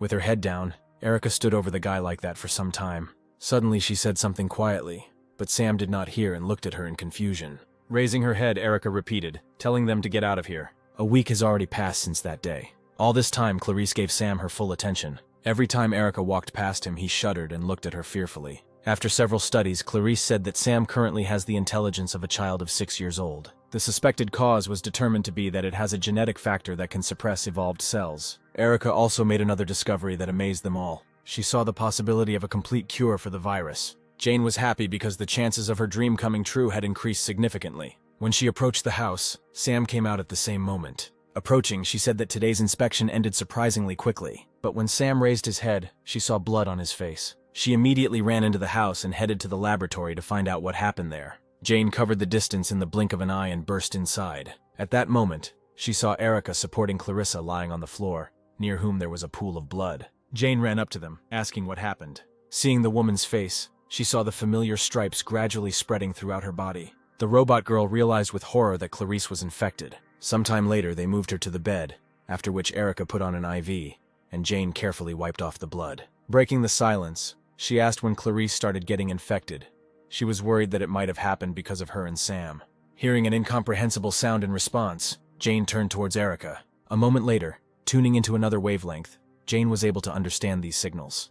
Erica said that Clarice had been infected about 70 days ago. The woman did not want to give up her research and continued to conduct it, suppressing the infection with incomplete treatment. But even so, she has already reached her limit. Suddenly, Erica asked her and Sam to leave soon, to give Clarice the opportunity to rest at least the time she had left. Jane hung her head sadly as she thought about her words. Afterwards, she said that she understood the current situation, and it would really be wrong if they continued to stay here. Having said this, she and Sam bowed, Jane thanking them for their help. Suddenly, Clarice grabbed Sam's hand. Jane looked in surprise at the awakened woman, who was struggling to get into a sitting position. Clarice said that she was finally able to find the right path in research and asked where they were going to go. Then she collapsed back exhausted. It was obvious that the woman was in great pain.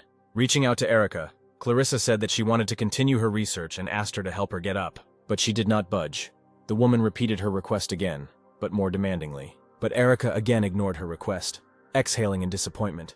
She said that she had been wandering in the dark for a long time, conducting numerous studies. She admitted that she was ready to give up many times. But one day Sam appeared, and for Clarice he became the last hope. She looked at Erica, saying that right now she had unfinished business that was much more important than her life. Clarice again asked to help her get to the laboratory, but Erica again had no intention of complying with this request, so Jane decided to do it instead. The woman thanked her for her help. She just shook her head, looking at her with regret. Erica was unhappy with this action of Jane. When they were alone, she gave her a hard slap. Jane said that she was well aware of the reason for Erica's anger. She said that it was not her selfishness in favor of her master. Jane helped Clarice because she understands what she was experiencing all this time. Jane assumed that Clarice was very upset by the constant failures, and she was also under the stress of being infected. The robot girl said that she knows too well how difficult it is to fight against everyone alone. She was confident that Clarice would not stop, no matter what difficulties stood in her way. Jane said that if they could see just a glimmer of hope, they would both move forward no matter what. That's why Erica won't be able to hold them back. She looked at Jane in surprise. When she finished speaking, Erica lowered her head, biting her lip. The next moment she said that Jane knew absolutely nothing. She asked what kind of end people like them would face. Jane froze in surprise. Clarice talked about how Erica's language system was broken and she couldn't speak. Jane asked why she had been hiding her ability to speak all this time. Erica just looked at her with hostility. At the same time, Clarice injected herself with an injection that could briefly delay the spread of the virus in her body. Once the medicine was administered, she sighed heavily and leaned back in her chair. The system informed her of the results of another experiment on cerebral gene activation. The woman couldn't believe her own eyes when she personally read the results. Suddenly, Erica received a signal and was distracted from her conversation with Jane.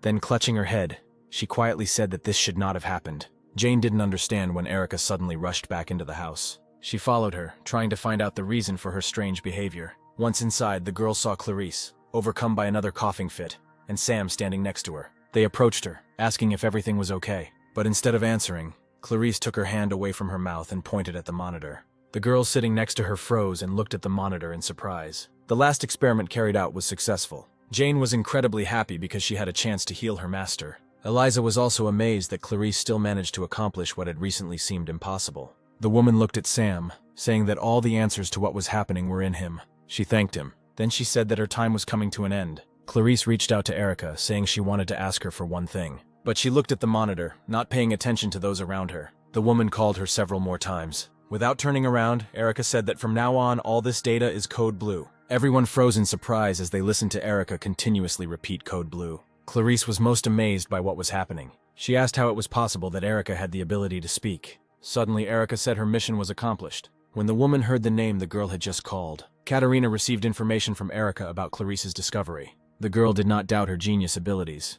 She stood up from the table, putting her glasses aside. She said that if they catch a zombie capable of maintaining their sanity, they will be able to achieve unprecedented heights. After that, she and Greg headed for the exit, saying that their vacation was over. Entering the control room, Katerina ordered everyone to prepare for takeoff. Taking her place, she told Kevin that they would be using the same weapon and asked him to hurry up and prepare it. But the man asked confusedly why she was going to use it. She had no intention of explaining to him and told him to simply carry out her order. Kevin said that in order to use these weapons, they need the approval of the president, so he will immediately seek his approval. Smiling, Katerina replied that her order was enough. She would simply provide a detailed report at the end. The man had no choice but to follow her orders. After this, he informed everyone that they would be using Mars and gave orders to begin preparing it immediately. The ship was approaching Clarice's house at high speed. Jane sensed danger approaching. She stood up abruptly, telling everyone that enemies were approaching them. The woman was surprised that their location was discovered so quickly. Jane told everyone to stay here while she fought and ran towards the exit. Clarice tried to stop her, shouting that it was too dangerous for her to approach the military. But she was seized by another coughing fit. Erica sat down next to her, offering her a glass of water. The woman asked the reason for her action. She just looked down sadly. At this time, Jane had already run out into the street. Looking up, she stopped. Jane noticed an approaching ship. After checking all the data, she discovered an unusual structure on it and established that it was a new type of military weapon, about which there was no information. The robot girl activated her body's power-up. She was determined to stop the enemy no matter what. The next moment, Jane jumped into the air towards the ship. In a few leaps, she was right in front of him. The weapon was already fully loaded and aimed at her. A moment later, a shot was fired. Jane realized that Clarice's research was the hope for all humanity, so she was obliged to protect her. Putting her hands in front of her, she created a protective barrier. The moment Jane appeared in their field of vision, the image from the cameras was transferred to the screen. Katerina's expectations were confirmed. It was obvious that the safety of the owner was paramount for this robot. Then she ordered Mars to be activated. Jane managed to create a large energy barrier. Katerina wondered if this robot could survive an attack from Mars. While in the laboratory, Sam, Erica, and Clarice heard loud noises outside. When the energy charge approached Jane, she covered herself with a barrier, not allowing it to pass further. With every second, more and more damage appeared on her body. She made a mistake in her calculations and realized too late that she was not able to contain such a large amount of energy. A few seconds later, there was a powerful explosion.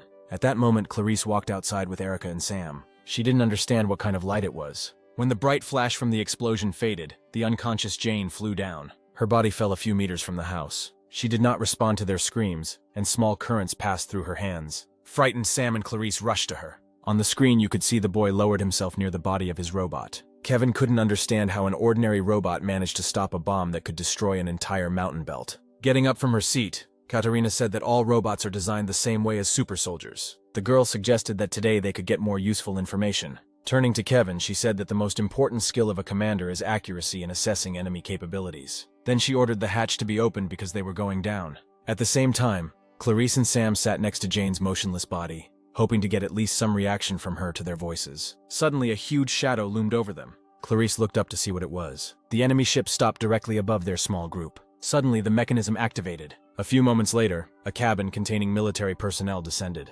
Clarice froze in surprise when she saw a familiar face there. As she descended, Katerina did not take her eyes off the woman. As soon as the cabin reached the ground, the doors opened, letting the girl, accompanied by military robots, out. Stopping in front of Clarice, she smiled. Erica helped her up. Katerina spoke first, saying she was glad to meet her old friend again. She noticed that her appearance had changed a lot over the past year. Without hiding her malice, Katerina said that this image suits Clarice much better. The girl looked at her in surprise when Clarice asked why she was still following her. Katerina replied that being the commander-in-chief is not easy. Even if Clarice committed a criminal offense, she cannot just arrest her. She reported that every day she receives reports about every step of the woman standing in front of her. After listing some of Clarice's most significant moments during this time, Katerina paused before continuing. She even knew the reason why the research laboratory was destroyed. When the government learned of the confidential information that this laboratory had obtained regarding the virus, it had to be destroyed. From the day Clarice received her scar in that dilapidated building, she was always on Katerina's gun. The woman understood what she meant. Freeing her hand from Erica's fingers, she asked why she betrayed her. Erica responded that the word treason doesn't really apply to this situation because she is property that belonged to the government from the very beginning. Clarice's eyes widened in surprise when Erica said that she was given 2 orders as a government robot.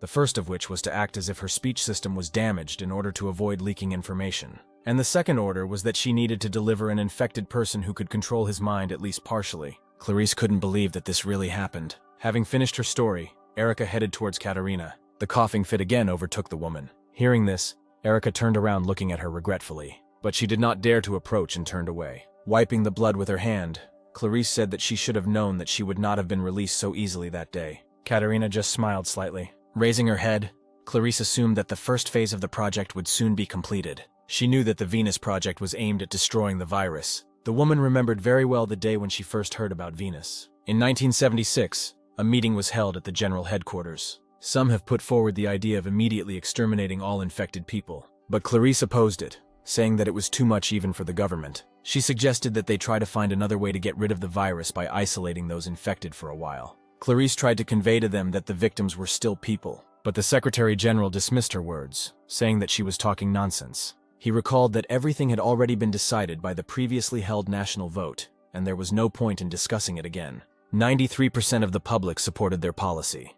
The man blamed Clarice for the fact that such a situation resulted from her incompetence. On her orders, the medical community did not warn anyone about the impending disease. She interrupted him, correcting the vote he had previously stated, which was 76 to 24%. Clarice said that this was the result of a private poll conducted by the World Medical Society before the popular vote. She said the results are similar, but the difference in scale is too great. Looking at Tom, Clarice asserted rather than asked that the voting results were rigged. After her words, the man jumped up from his seat. He asked what evidence she had so that she could talk such nonsense with such confidence. Clarice ignored him, and again addressed the council members with the words that there was no point in exterminating the infected. She argued that recently the virus has been spreading throughout the continent and infecting people, which means that somewhere there is another source of infection, in addition to the main infection from infected people. Katerina, along with everyone else, listened to the assumption of the president of the medical society that this source could not be discovered so easily, and no matter how many infected they killed,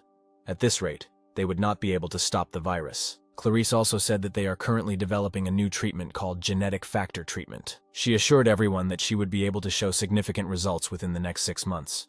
But Tom interrupted her, saying that Clarice had been raving about her impossible project for a long time. The man opposed it, saying that they could not let the situation in the world take its course for 6 months. The owner of the Damaz company, which develops robots, suddenly intervened. He said that his company had long ago begun to develop a plan for quarantining the infected using robots, providing them with all the necessary means. If they were allowed to act immediately, they could quarantine 80% of those infected in just 2 months. Clarice thanked him for his detailed explanation. She then continued by saying that the current epidemic is the worst in the history of mankind, and if the government takes control and publishes a plan, they can regain the trust of the people. She suggested immediately requesting a settlement fund from the president. Andrew intervened again, saying that this idea would not succeed. He explained that the settlement fund had already been requested, but the president immediately rejected it. Clarice was shocked to hear this. She asked why the president rejected this plan. Andrew stood up from his seat and left the table. Walking around the table, he began a story from afar, saying that in Germany there was an old province ruled by a tyrant, and the fanatics of this province were fired up with the idea of founding their own country. They planned to call this country the Third Empire. While it was being created, their military expenses increased, and soon after that, the World War began. Passing by Clarice, the man said that that tyrant had one absurd dream in which the whole world was at his feet. After a pause, Andrew continued, saying that that tyrant had achieved his dream. At that time, the Third Empire had overwhelming military power. A tyrant could turn the entire world into countries under his control, or into ruins in just 2 years. Frowning his brows, Andrew said that their success was short-lived, and 4 years later the whole world was united, and the tyrant was executed. Thus, the Third Empire collapsed. Spreading his arms to the sides, the man summed up that a world government union was created to rule the whole world. Clarice asked in bewilderment why he decided to talk about this now. He stood there for a few seconds, thinking about something. Then Andrew turned around, saying that the created union still could not cope with the consequences of unreasonable world integration. The integration of the new currency led to the current state of inflation. Mass uprisings also began to occur around the world. Andrew did not forget to touch upon the environmental problems that arise due to rapid population growth. Even the problems of mass unemployment were caused by the technological revolution associated with the advent of robots. That is why Andrew believed that the government was on the verge of destruction, and in the current situation, it could not cure the infected and take any measures. His speech was interrupted by Clarice, asking whether it makes sense to destroy the infected simply because subsequent actions will fail. Turning to her, he replied that the point was, having abandoned the third class, put the second in order, and change the situation for the better for the first class. Then he snapped his fingers. At the same moment, virtual monitors appeared in front of everyone. Everyone began to peer carefully at the image. Andrew said it was a plan written by the president himself. Clarice looked in bewilderment at the document, which contained a solution that could change the whole world in an instant. The Venus Project was introduced to everyone in this room. Andrew asked everyone to read the project summary on the first 3 pages. He said that there are also plans there that must be carried out by individuals. As Andrew advised, everyone read the indicated pages. Reaching the main plan, Katerina grinned, calling it madness. Clarice read line by line with horror. A few minutes later, the man again attracted attention, clapping his hands. He said that he wanted to raise the most important issue of the day. To be more precise, today they had to discuss the first phase of the Venus Project. Clarice couldn't believe her ears when she heard that the goal of this phase was to reduce the world population to a minimum. She interrupted him, saying that they were all crazy. Clarice tried to convince the man that this was all nothing more than a simple massacre. She suddenly fell silent, noticing the actions of the others. Everyone in that room rose from their seats and cheered loudly in support of this plan. One of the women said that with the help of this wonderful plan, the whole world can be reset. She then pointed to the monitor, saying that what she liked the most was the part about confiscating the residents' property and using the resulting resources. She recalled that 4 years ago they abolished all ATMs and replaced them with cryptocurrency. Due to the fact that all the property of the population is recorded in the World Bank, they can easily confiscate everything. The man sitting across from Clarice said that if they confiscated and redistributed the confiscated money, they would be able to deal with the problems of inflation and bridge the gap between social statuses. Others also supported the plan, saying that in the future they could expand the capabilities of robots and offload much of the routine work that people did to them. One of the men said that now, during the robotic industrial revolution, overpopulation is tantamount to poison. Another man said that since no one had any objections, all they had to do was establish an acceptable number of victims. Clarice stood there, unable to believe that these people were actually discussing such an inhumane plan. Everyone began to actively propose their own options for how many people and what percentage of genders they should keep. Katerina suddenly intervened, saying that she had previously asked the president a question about what percentage of the population they could kill in 1 year if they fully mobilized the army. Although she was joking at the time, after simulating the situation, Katerina came to the conclusion that they could destroy approximately 86% of the population. After thinking about her words, Tom guessed that the result should only be 1 billion, which was quite good. The rest also supported the value of 1 billion, after which Andrew said that although they had reached an agreement, they should not break the formalities and proposed a vote. Clarice couldn't bear to listen to this anymore and slammed her fist on the table, drawing attention to herself. She asked if they had forgotten exactly how the Third Empire was destroyed. Clarice recalled the crazy idea of integration of races carried out by the tyrant. That massacre was not even recorded in the history books. The blood of more than 120 million ordinary people was shed, resulting in a riot. She asked if they really wanted to do something like this again. The woman, with tears in her eyes, asked whether it was worth rejecting the Third Empire then, if now they were going to carry out a massacre 10 times worse than that one. Andrew ignored her, saying that voting was ongoing. He asked everyone who agreed that the population should be reduced to 1 billion to raise their hand. Everyone raised their hands unanimously, with the exception of Clarice. After examining everyone, the man said that the decision had been made, and after the completion of the first phase of Venus, the number of survivors should be 1 billion. Clarice was unable to influence anything that day. Afterwards, she told the press about this plan, but not a single mention of Venus appeared, and scientists who shared her view were brutally killed by the military. That day, the research institute was strewn with many corpses of budding scientists. Only Erica and her owner Clarice managed to survive, although she was in serious condition. Clarice assumed that it was during this period that Erica deceived her. Katerina said that saving the life of the former president of the medical community was a kind of insurance. At the moment, doctors are on the side of the government. They also want to find a cure, but they have too little chance of success. The girl admitted that Clarice is the most outstanding person among those researchers who cannot find a single clue, let alone develop a cure. When she realized that the woman was also infected, she herself was ready to give up. But luck was on her side. She said that a zombie suddenly appeared and retained its sanity. Clarice asked how far the first phase of the Venus Project would go. Although this was secret information, Katerina was ready to share it with her as a reward for finding a cure. She said the current rate is 84% of the population. To date, 52% have already been destroyed. Katerina was sure that if everything went smoothly, then only 16% would remain uninfected. She confidently stated that they could achieve this result in less than 5 months. Afterwards, the girl said that the second phase will come after the medicine is provided to the whole world. It was difficult for Clarice to learn the details of the current situation in the world. A couple of seconds later, she pulled out the plate hidden in her pocket. Showing it to Katerina, the woman said that no matter her efforts, such a terrible plan would not be carried out. She explained that in her hands there is a hard drive that stores all the data about the medicine. It exists only in a single copy. The next moment, Clarice broke it into two halves. Katerina was overcome with horror as she realized exactly what the woman sitting in front of her had just done. She screamed that she had gone crazy, and with such an action had doomed many lives to the mercy of fate. Clarice replied that because of her actions, they would have no choice but to stop the murders. The woman was sure that even if it wasn't her, someone in this huge world would definitely create a cure. Katerina listened to her, barely containing her emotions. Clarice understood that she had very little time left and decided to give one last piece of advice to Katerina, saying that humanity cannot be judged for its numbers. The girl just frowned, not hiding her irritation. Then she turned around, saying that she no longer needed Clarice.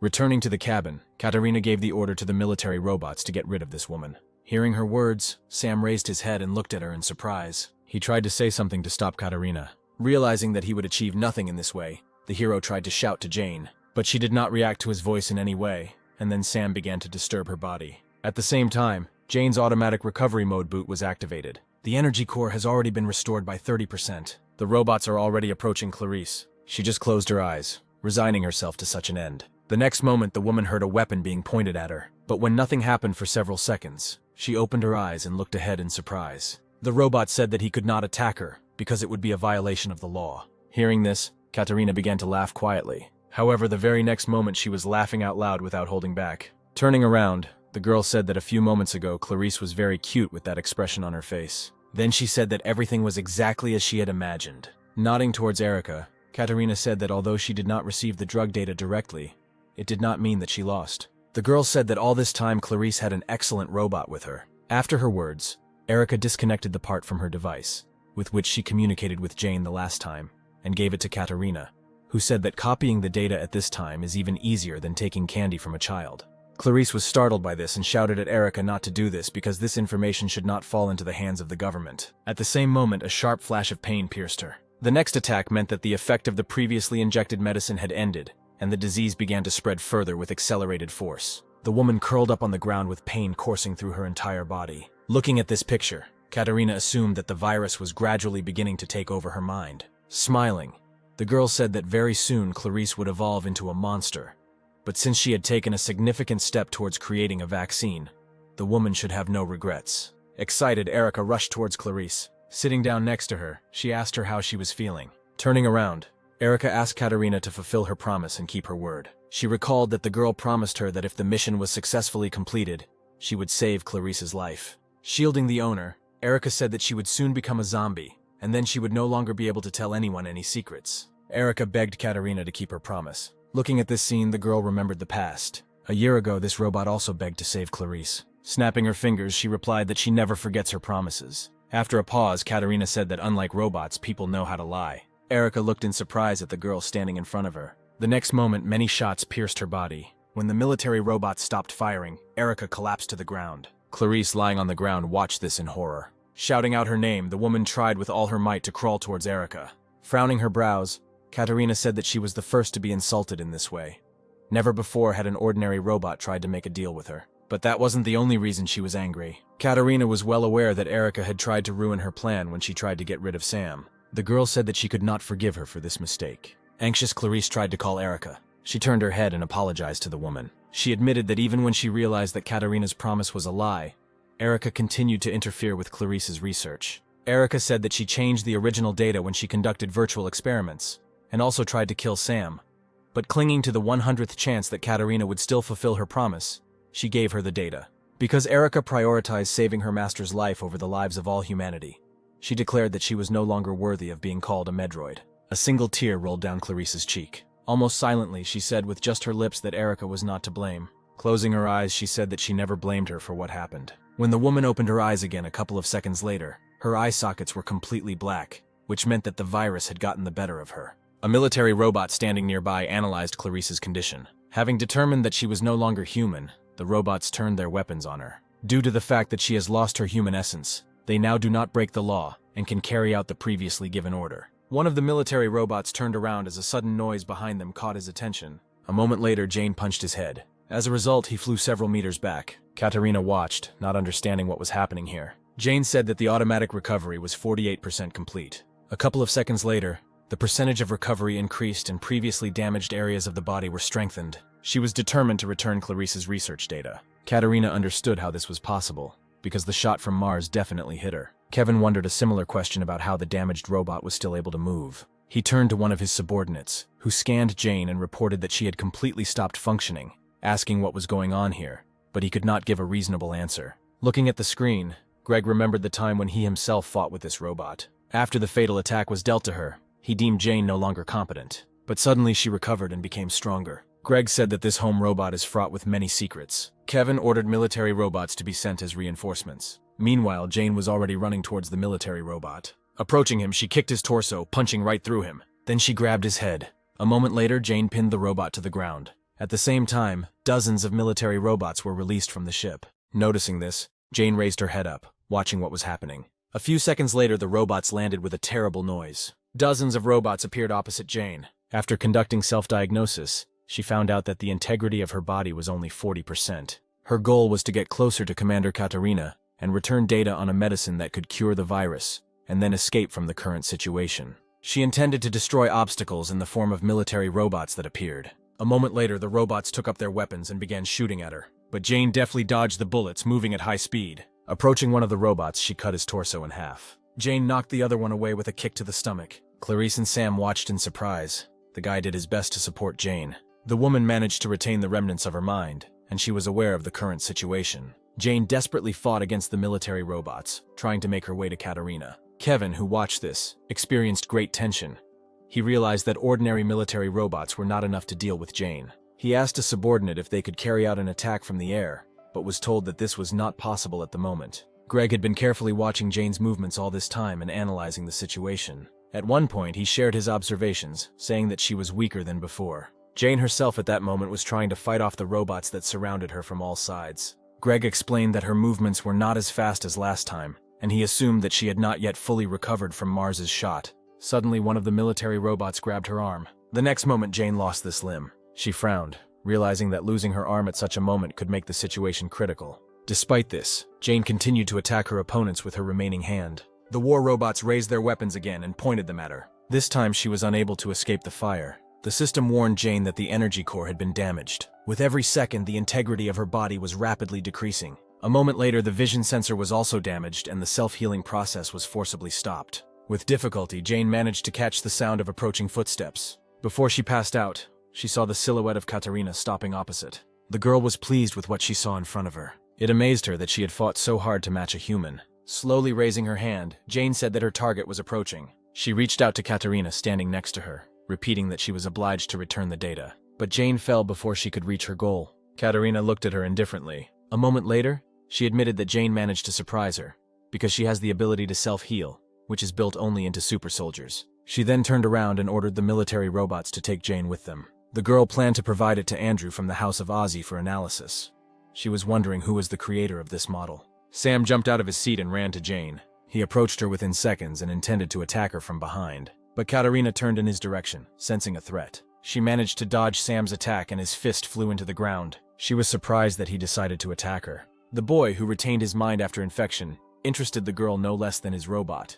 The next moment, she gave a signal to the military robots. Katerina said that it would be better if she captured it herself. Taking out her sword, she said that to complete this task, she did not need to leave Sam's arms and legs intact. At that moment, he rushed at her. She pointed the blade of the sword at him. But a couple of moments later, the boy froze in surprise, never having reached Katerina. Clarice managed at the last moment, standing in front of Sam. She took the blow upon herself. Katerina did not have time to stop, and the blade went through the woman who suddenly appeared. She clenched her teeth from the pain coming from the wound. A moment later, she screamed that the pain experienced by the patient was equivalent to death. The girl was amazed that Clarice managed to retain the ability to speak. Suddenly, the woman approached Katerina, saying that she should feel this pain properly. The next moment, she bit her on the cheek, tearing off a piece of skin. Due to the fact that the girl recoiled sharply, her cap fell to the ground. When Clarice looked at Katerina's face again, her eyes widened in surprise. She asked what caused such a reaction in the woman. She asked if the zombies didn't like the artificial flesh of the mechanical doll. Looking at Clarice's surprised face,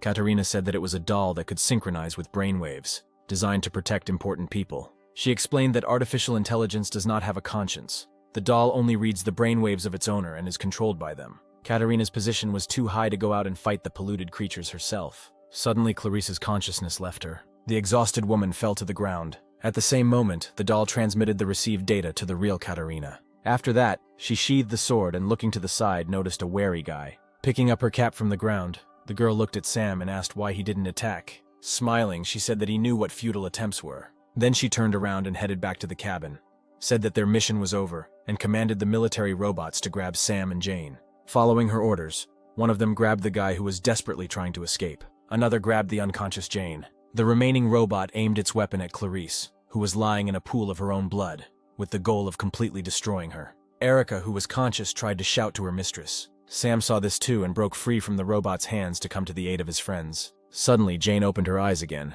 but the system notified her that movement was not possible at the moment. Her hull was only 2% intact, with 28 hours and 30 minutes remaining until complete recovery.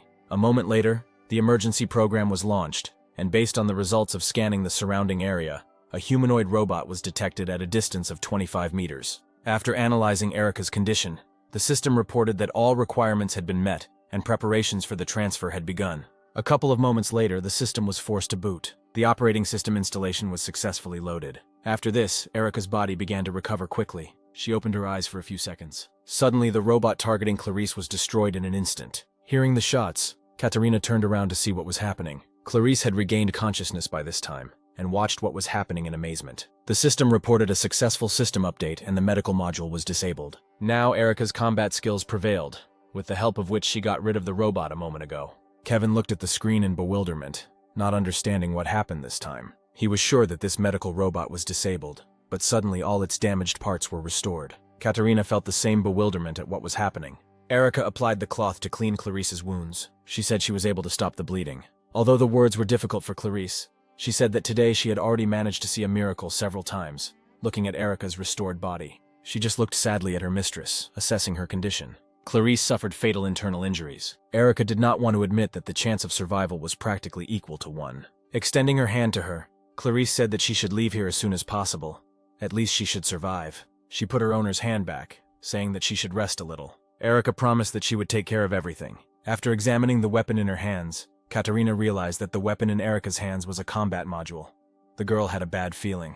She commanded the military robot to deal with Erica, but she was already running towards them, preparing for an attack. When she came within their range, the robots opened fire. Suddenly, she jumped up, moving out of the line of fire. Erica then attacked her opponents from the air. The military robots were destroyed in the same instant, falling under her attack. She also got rid of the robot holding Sam. Then she freed Jane by shooting the robot in the arm. Moments later, having destroyed more enemies, Erica landed. Raising her head, she looked around. Kevin didn't understand how an ordinary medical robot got such combat power. He could explain Jane's similar strength because she was a modified model. But this robot was from a mass-produced model, and it certainly couldn't be modified. The man could not find a single logical explanation for the sudden change from medical to combat class. Katerina guessed that Jane was somehow involved in this. Breaking through the military robots, Erica approached Katerina, pointing her weapon at her. She wanted to say something to the approaching robot, but did not have time. The next moment, Erica shot the doll in the head. From such a sharp break in communication with the doll, Katerina felt a little discomfort. Kevin ordered everyone to proceed to launch an aerial bombardment. The data on the cure was already in their hands, and they no longer needed to be careful. A girl who stopped next to him said that this was not enough, because that medical robot was on the same level as Jane, or even stronger than her. She also noted that Erica specializes in long-range attacks, and it is not known whether they will be shot down if they attack indiscriminately. Katerina ordered their ship to be raised higher. Her order was carried out immediately, and their ship began to rapidly gain altitude. Erica watched this, standing next to the motionless body of the commander doll. Katerina said that all her pride was destroyed along with the doll's head. Sometime later, she was informed that the altitude had been reached and recharging of Mars had begun. The installed capacity was 76%. But the girl replied that they no longer needed to regulate the power as before, and said to increase the amount of energy generated to the maximum. According to her order, preparation of Mars began. Erica stood in the same place, scanning the distant ship. She noticed the accumulation of an abnormal amount of energy on him. After making calculations, Erica understood that she would not be able to repel the attack in normal mode, so an alternative one was launched. The subordinates informed their captain that the recharging of Mars was completed. When it was announced that there were 10 seconds left until it was activated, Kevin noticed something strange. The screen clearly showed how the medical robot's hand began to glow. At some point, the glowing limb disintegrated into small parts. When the girl said that the restructuring of the body was completed, a weapon appeared in place of the hand. Everyone watched the transformation that took place in bewilderment. One of the subordinates analyzed the changes and reported that her arm had been redesigned into a cannon. Greg and Kevin froze in surprise when they heard the suggestion that Erica was preparing to shoot her. But Katarina replied that it didn't matter because even a super soldier would never be able to withstand Mars at full power. There was only 1% left until it was fully charged. A moment later, Mars fired. Erica froze, waiting for the right moment. The energy charge was approaching the medical robot at high speed. Once at a sufficient distance, she activated the cannon. Everyone on the warship closely watched what was happening on the screen, waiting for the explosion to occur. But even 10 seconds after the shot, nothing happened. Erica began to absorb the energy from the shot with her cannon. Carl noticed that something was wrong with this situation. Katarina froze in surprise when she heard that the amount of energy generated by Mars was gradually decreasing. After carefully analyzing the data, Carl reported that Erica absorbs this energy, and this gun is not needed for shooting at all. It turned out to be a reflective-type weapon. Meanwhile, Erica was absorbing more and more energy. Realizing the current situation, Katarina said that they must immediately leave the ship using escape capsules. For a few moments, all the energy from the shot was absorbed by Erica. After that, she activated the mirror image and aimed the cannon at the enemy ship. An energy beam passed through him. A moment later, a powerful explosion was heard in the sky, destroying the ship. Burning debris flew down. Katarina's squad managed to successfully leave the ship. Kevin, sitting next to her, said that only thanks to her quick decision to evacuate, they were able to leave the affected area without any losses. It was noticeable that the girl was very nervous. She asked what happened to the data received from Clarice. Kevin hesitated, and after a long pause replied that they were stored on the server of the destroyed ship. Out of frustration, she bit her lip until it bled, realizing that they had lost very valuable data. Katarina took out her anger on the chair, hitting the armrest. Then she said that they should go to the headquarters of the House of Oz company. But the surprised Kevin asked if they should first return to their headquarters to report on the current situation. Katarina replied that they would still visit the House of Ozzy first. She had to find out what was wrong with these robots. If they left things as they were, the situation could get out of control. The girl was sure that if Andrew took up this matter, he would definitely find the answer to what exactly these robots were. She was especially interested in the engineer who created Jane. Once the enemy ship was destroyed, Erica deactivated the cannon and returned her Kuka to its original state. After that, she ran to Clarice. Approaching her, she took the woman in her arms, saying that she would definitely cure her. But she extended her hand to her, saying that everything was fine with her. Clarice said that Erica should have figured it out by now. Because of the wound she received, even with the regeneration provided by the virus, she still would not survive. Erica tried to argue with her, but she was interrupted.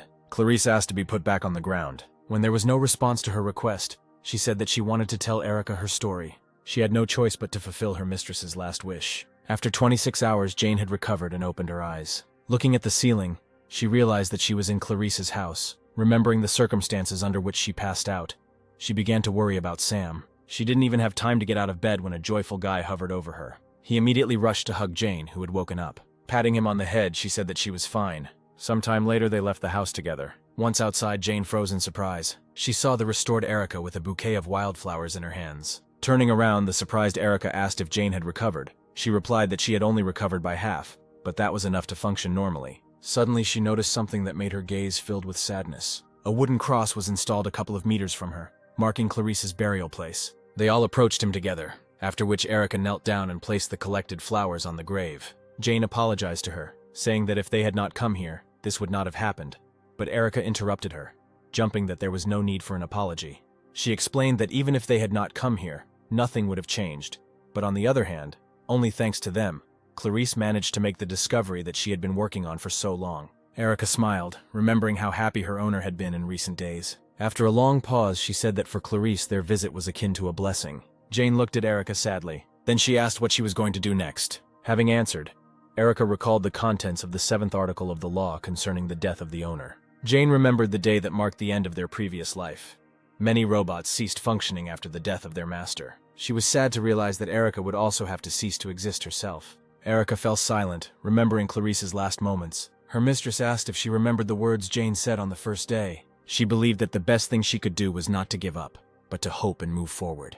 Clarice asked Erica to remember one important thing. Taking her hand, the woman said that the thing called hope can only be created with your own hands. As her final wish, Clarice asked that Erica, along with Sam and Jane, create their own hope together. Emerging from her memories, she said that this clause of the law can be neglected if the owner left his last wish. Rising from her knees, Erica continued, saying that in this case, the robot must continue to live in order to fulfill this wish. Turning around, she said that her memory disk contained the medicine data Clarice left behind. Hearing this, Jane and Sam looked at her in surprise. Smiling, Erica asked to accompany her for a while. Jane happily accepted her offer and smiled happily. Afterwards, she took her hand and suggested that everyone travel together. That night, Katerina finally reached the main office of the House of Aazi. She showed footage of fights with Jane and Erica. A man sitting opposite the screen carefully watched every action of these robots. A few minutes later, he gave his verdict, saying it looked like some kind of computer virus. After pressing the remote control, Andrew turned off the TV. Katerina looked at him in surprise and asked what this meant.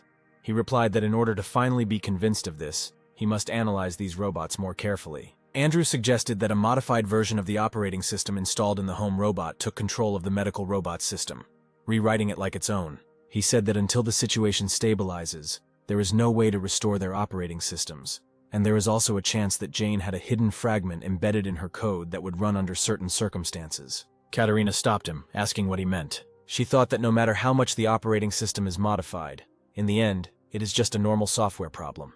When the girl asked if this kind of transformation was possible due to a simple change in the system, Andrew replied that it was possible. Katerina froze in surprise. Trying to understand the situation, she asked how this was possible. Exhaling heavily, the man replied that since she held the position of commander-in-chief, she should know about it. But before he began his explanations, he said that Katerina had no right to divulge to anyone what she would hear in the future. Looking at her seriously, the man explained that this information was personally marked by the president as top secret. Then he began the story, saying that all robots, from domestic and medical to super soldiers, are humanoid and have identical technical characteristics. Katerina was surprised to hear something like that. She objected, saying that couldn't be true. The man said that when they advertised their products, their main slogan was that there was no need for charging. It was announced that robots could work for a whole day, completely dependent only on solar energy. Andrew admitted that the reality was completely different.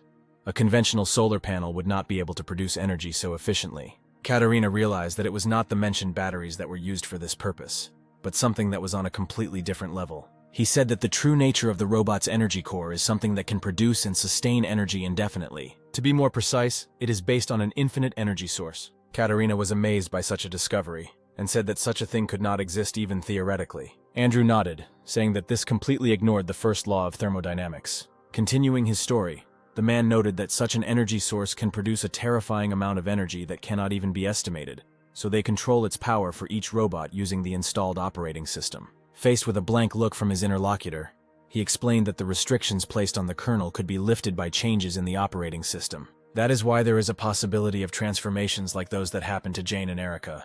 This all seemed absurd to Katerina, and she asked why they had not yet announced a discovery of this magnitude. Without waiting for an answer, the girl asked the next question regarding their motives and the reason why this type of energy generator is only used in robots. The man replied that before using the House of Aazi, he conducted a test in an environment similar to a human one. At least he assumed that was the case. Katerina didn't understand what he meant. When she asked if he was the owner of this company, Andrew replied that he owned it only in words. Closing his eyes, he said that this was also classified information. He admitted that in reality the House of Aazi is a state enterprise. His role was only to manage the company and some other things related to the software, and the government is responsible for the production of robots. The man explained this by saying that for the residents who are tired of the dictatorship of the Third Empire, they are masquerading as a private enterprise, because people would not perceive the true state of affairs positively. Therefore, even he does not know exactly when an infinite source of energy was invented, and he also does not know about the method of its creation. Today, the place where most robots are created is Sector Number 1. The largest plant for their production is located there. This is due to one serious problem. Andrew said that an endless source of energy is produced in only one place on the planet. But due to the fact that this sector is directly connected with the president and is controlled by counterintelligence, even him is prohibited from entering there. Katerina was surprised by such a statement. He suggested that the reason for the need for such serious protection is to prevent critical situations. Looking at his interlocutor, the man said that the current situation was exactly like this. Katerina frowned at his words. Andrew continued, saying that if they leave those robots alone now, then in the future they may rebel against humanity, and they do not know whether they will form a squad in which each of them will be equal in strength to a super soldier. Having thought about the current situation, the girl tried to guess what consequences await them from the fact that an infected person is the owner of such a dangerous power. Rising from her seat, she thanked the man for providing her with the information. As she walked toward the exit, she suddenly turned around because she remembered another unasked question. Katerina asked if Andrew knew who the person who developed the operating system for Jane was. The man just looked at her with a hard look. After saying goodbye to him, She returned to the ship, where Kevin was waiting for her. She was in thought the whole way back. Kevin could only guess what kind of conversation she had with the head of the House of Oz company. Suddenly, the girl came out of her thoughts and asked him to contact headquarters so that they could prepare the main ship for departure. She said that as soon as they got there, they would go straight to the president's palace. Kevin asked if Katerina was sure that it was worth doing this. She looked at him blankly. Adjusting his glasses, the man recalled that they had recently lost one of the best warships, and had also shot from Mars twice without permission. He asked if she was really sure that they should go to the president now, knowing that in a fit of rage he might even beat them. She said that she would deal with this on her own later, and again plunged into her thoughts. If it weren't for the seriousness of the situation, she would really prefer not to meet with the president now, but she needs to get permission to use super soldiers.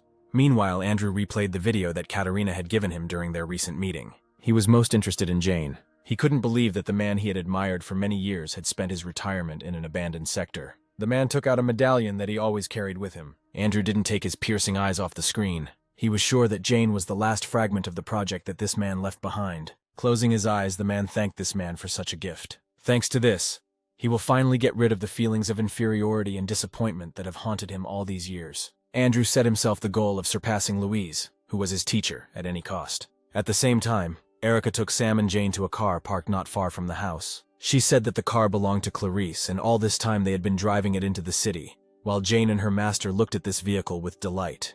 Turning to Erica, Jane asked where they would go, because they already had all the necessary data, and all they had to do was create a cure. After her words, the honey robot thought about it. Suddenly, Jane remembered that there was a medical facility in Sector M42, and asked Erica if it had survived. But she apologized, saying that she could not analyze this data. Erica explained that these were not restrictions placed on her, but laws set by humans for robots. Medical robots were designed in such a way that they could not do anything better than humans. She suggested that the reason for this was to prevent the loss of specialists. But in reality, everyone understood perfectly well that humanity was still not ready to entrust their lives to a robot. After listening to her, Jane helped Sam climb into the car. Taking a seat next to Erica, she outlined their first task, finding a doctor. Moving away, she replied that before her death, Clarice mentioned someone who could inherit the data. Erica said she saw Martin when he worked as Clarice's assistant for a while. Although this man was a terribly sloppy person who always sat buried in his old book, its owner recognized his abilities. When Jane asked if they would go looking for this man, Erica nodded, answering that it would not be an easy journey. She said that the place where the man works is at the Center for Disease Control and Prevention, and is located in Sector EU0. Having analyzed the distance to the final destination, Jane noted that it was very far. Erica said that distance is not their biggest problem. Due to the fact that Sam is with them, they will have a lot more problems if they poke their nose into this sector. She explained that this area is a quarantine residential area. Therefore, this is one of the few zones where people live without feeling a threat to their lives. The three of them had been moving non-stop for some time. Jane broke the silence by turning to Erica. She invited her to become friends. Jane said that people who spend a lot of time together and have common goals become friends. Erica responded that she didn't fully understand the concept of friendship. After her words, Jane realized that she had raised a topic that was difficult for other robots to understand, and apologized. But to her surprise, Erica replied that although she wasn't sure if they would make good friends, she didn't mind trying. Jane was incredibly happy that she had a new friend. She and Sam clapped their hands together happily. Suddenly, something on the road caught Erica's attention. Ahead, someone put his hand out to the side, hoping that a passing car would stop and the driver would kindly agree to give a ride to a fellow traveler. Jo was incredibly glad to meet someone in such a wilderness who could help her. She jumped and waved her arms from side to side, attracting attention. Taking a closer look, Jane asked if the girl standing in front was a robot. Erica nodded her head, answering that she was also a house robot. She scanned Jo and said it was the latest model, having been released last March. To the girl's surprise, the car drove past her. When Jane asked why they didn't stop, Erica replied that they had too long a journey ahead, and they shouldn't help other robots. She also said that the robot seemed suspicious to her, if only because she did not obey the law, according to which robots must wear only prescribed clothing based on their field of activity. Looking back sadly, Jane said that they could at least know her story. Suddenly, something clung to their car from behind. Sam and Jane watched in surprise. Grabbing the other end of the cable, Jo sat on their tail, shouting that in this cruel world, robots should help each other. She shouted all sorts of hurtful things at Erica. When she was called a one-eyed, heartless creature, her patience came to an end. Erica began to throw the car from side to side, hoping that the tail in Jo's face would finally come unstuck. Sometime later, they stopped at a gas station, deciding to listen to Jo's story. Erica asked about who she was and what she did. The girl introduced herself, saying her name was Jo, but after today, they could call her Hitchhiker. After this, Erica continued her questioning. asking who her owner was and why she was walking around alone. Joe replied that she was looking for her owner everywhere and wanted to ask them for a ride to the industrial zone in Sector F6. Opening the card, Erica apologized and said that they would not be able to fulfill this request. She explained that the sector she needed was in the west, and they were heading east. For this reason, they would not be able to give Joe a ride. Having finished her explanation, Erica led Sam and Jane back to the car, no longer paying any attention to the girl who was left alone. Running up to them, Joe said that the sector they were heading to was under quarantine, and asked the reason for such a risky decision, especially with an infected person in addition.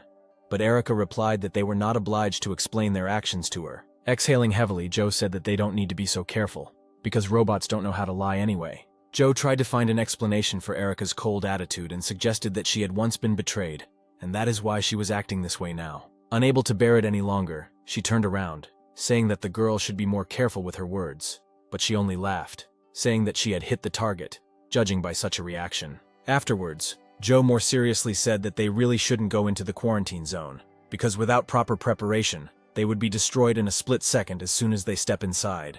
Pointing at Sam, she said that he was 100% likely to die first. Frightened, Jane hugged her master, asking what this city was all about. Joe replied that she had passed by it about 17 days ago. She was not allowed to speak further when a military helicopter suddenly appeared. The pilot's goal was achieved and the infected was discovered. He began to descend, preparing to attack his target. Jane and Erica turned around in horror and also saw a helicopter approaching them. Joe just grinned, saying that this was a great opportunity to show off her abilities. She then tossed her bag to Jane and said they could relax and watch the show.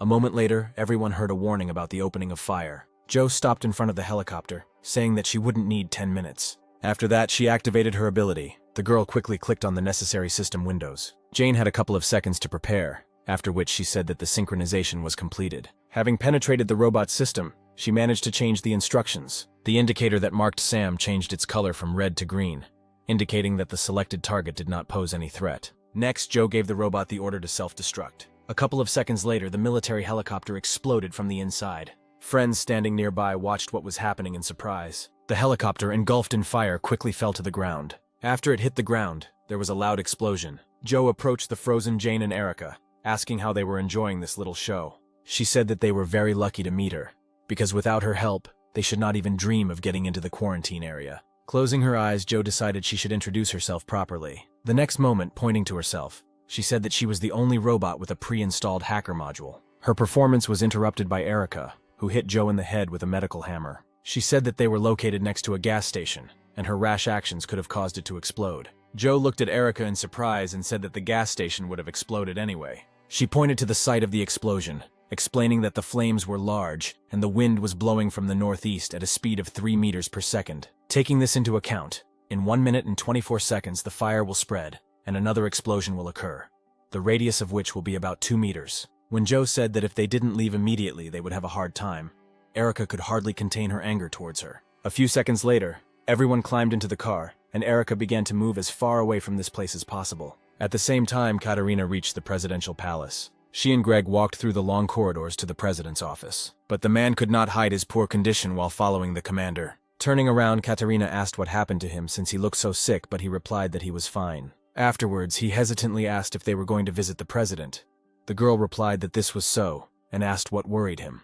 Greg asked why he was chosen to attend such an important event and not her chief secretary. She replied that Kevin was still busy writing reports for headquarters, so he didn't have time for anything else. Afterwards, Katerina asked why Greg suddenly had such questions, and suggested that he did not like being here. But the man replied that everything was completely wrong. Grinning, she advised him not to be so tense, because the president is the same person as they are. Suddenly another person appeared on the way. The guy, being the chief security officer of the president, immediately recognized Katerina, and saluting her, greeted her in a befitting manner. Greg would be surprised to see a young boy here and assume that he is a new recruit. But after examining his uniform, he noticed 2 stars sewn on. After that, he followed Siegfried's example and also saluted him, which earned Katerina a displeased look. The next moment she slapped him on the head. The girl asked if he knew the basics of relations between subordinates and superiors. Katerina said that as long as he was with her, he did not need to salute. Rubbing the bruise, Greg apologized, saying that he was very nervous. Afterwards, the girl approached Siegfried, who was blocking their path, and asked him to move away. He bowed low, apologizing for his rudeness. Stepping aside, the guy asked permission to examine Katerina, because by order of the president, carrying weapons inside was strictly prohibited. After his words, Without further ado, she took off her weapon and threw it to Siegfried, who deftly caught her sword and pistol. She said that this was all she had with her, and forbade her to even touch herself with a finger. The girl also expressed her assumption that he did not need to conduct a thorough check to make sure that she still had hidden weapons. The guy only nodded, confirming her thought. Greg then followed suit and gave Siegfried his weapon. While catching up with Katarina, he was thinking about why things were so bad between her and that guy. Suddenly she said that if Greg suddenly met Siegfried alone, then he should not salute him. She said that their honor was at stake. Katarina explained that this guy is not a person, but a personal item of the president. Greg was surprised to hear that he was the only robot to be given the honor of becoming an officer. She said that Siegfried's true nature is the most destructive weapon, the strongest that has ever been created in the history of mankind. He was a super soldier. Turning around, Greg could not believe that he had a chance to see the most legendary robot, about which there were many rumors. Approaching the director's office, Katarina knocked on the massive door, announcing her arrival. The man inside the office gave permission to enter. Meanwhile, Jane's company with a new member was moving to Sector F6. Jane tried to find out as much information as possible about the quarantine zone, but Joe constantly evaded the answer. She justified this by saying that once they got the information they needed, Erica would immediately throw her out of the car. After Joe approached her, asking if her suspicions were true, Erica did not deny anything, saying that she was too suspicious. After analyzing her manner of communication and appearance, Erica suggested that Joe had been illegally re-signed. When Jane heard that according to the law, such reflashing of a robot is punishable by 30 years of imprisonment in prison, she felt uncomfortable because she too had been illegally reflashed. Erica also mentioned that the robots have the strongest security system built into them in the whole world, and to reflash them you need to be a world-class programmer. Smiling, Joe asked what she was trying to say with such hints. Erica said she wouldn't beat around the bush and would ask directly. The next moment she asked if Joe was a government robot sent to monitor them, but she just smiled, leaving this question unanswered. Jane intervened in their conversation, saying that Joe could not be a spy. She explained this by saying that from the very first meeting she acted as if she had seen them for the first time, and pretending that this was not the case would be difficult for a robot, because they do not know how to lie. Erica suggested that these laws could be rewritten in her system. Jane countered by saying that since the robots were released, there had only been 67 instances where a robot had had the law rewritten in its memory.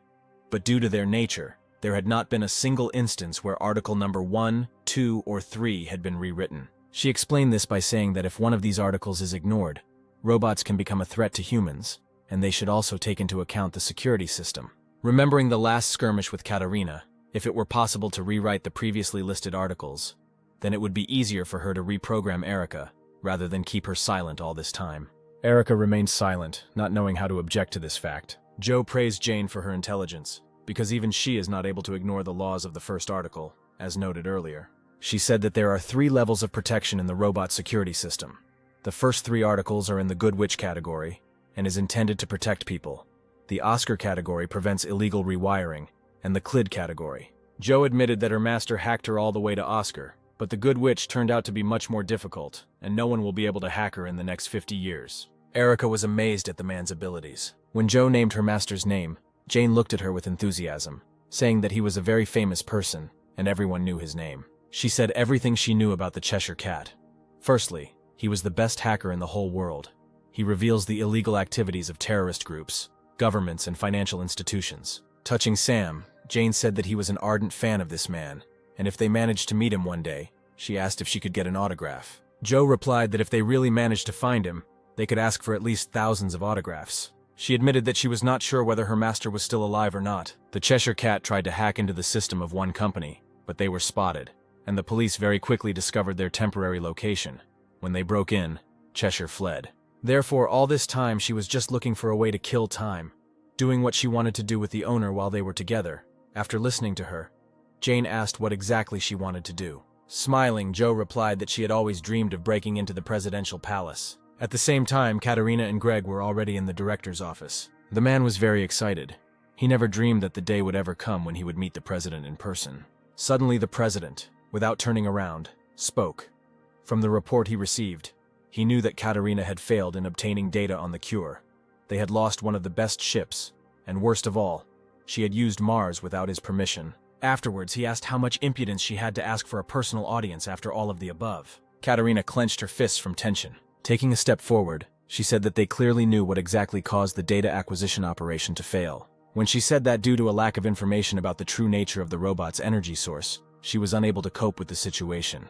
The man smirked. Having accepted this answer, he asked how Katerina would explain using Mars without permission. The girl explained that this was a situation in which they could not assume what exactly the infected Clarice could do with the data, which is why she acted as she saw fit to obtain the data and eliminate the threat. Turning around, the president clarified whether this was her order. He wondered since when did she consider herself his equal, since she believed that she had enough power to use dangerous weapons on her own. Katerina replied that she only did what she considered necessary in that situation. She explained this by saying that the commander-in-chief must be flexible and take any action during the war, leading people along with him. The man looked at her with a frown after listening to her answer. The next moment he asked her to come closer to him. Katerina complied with the request and took a few more steps forward. A few seconds later she stopped in front of Bishop. For a couple of moments he stood still, saying nothing. Then he suddenly pulled out a pistol and put the barrel to Katerina's head. Seeing this scene, Greg began to seriously worry about his commander. Bishop shared that he had heard rumors that Katerina was getting rid of any of her subordinates who were looking for excuses for their mistakes.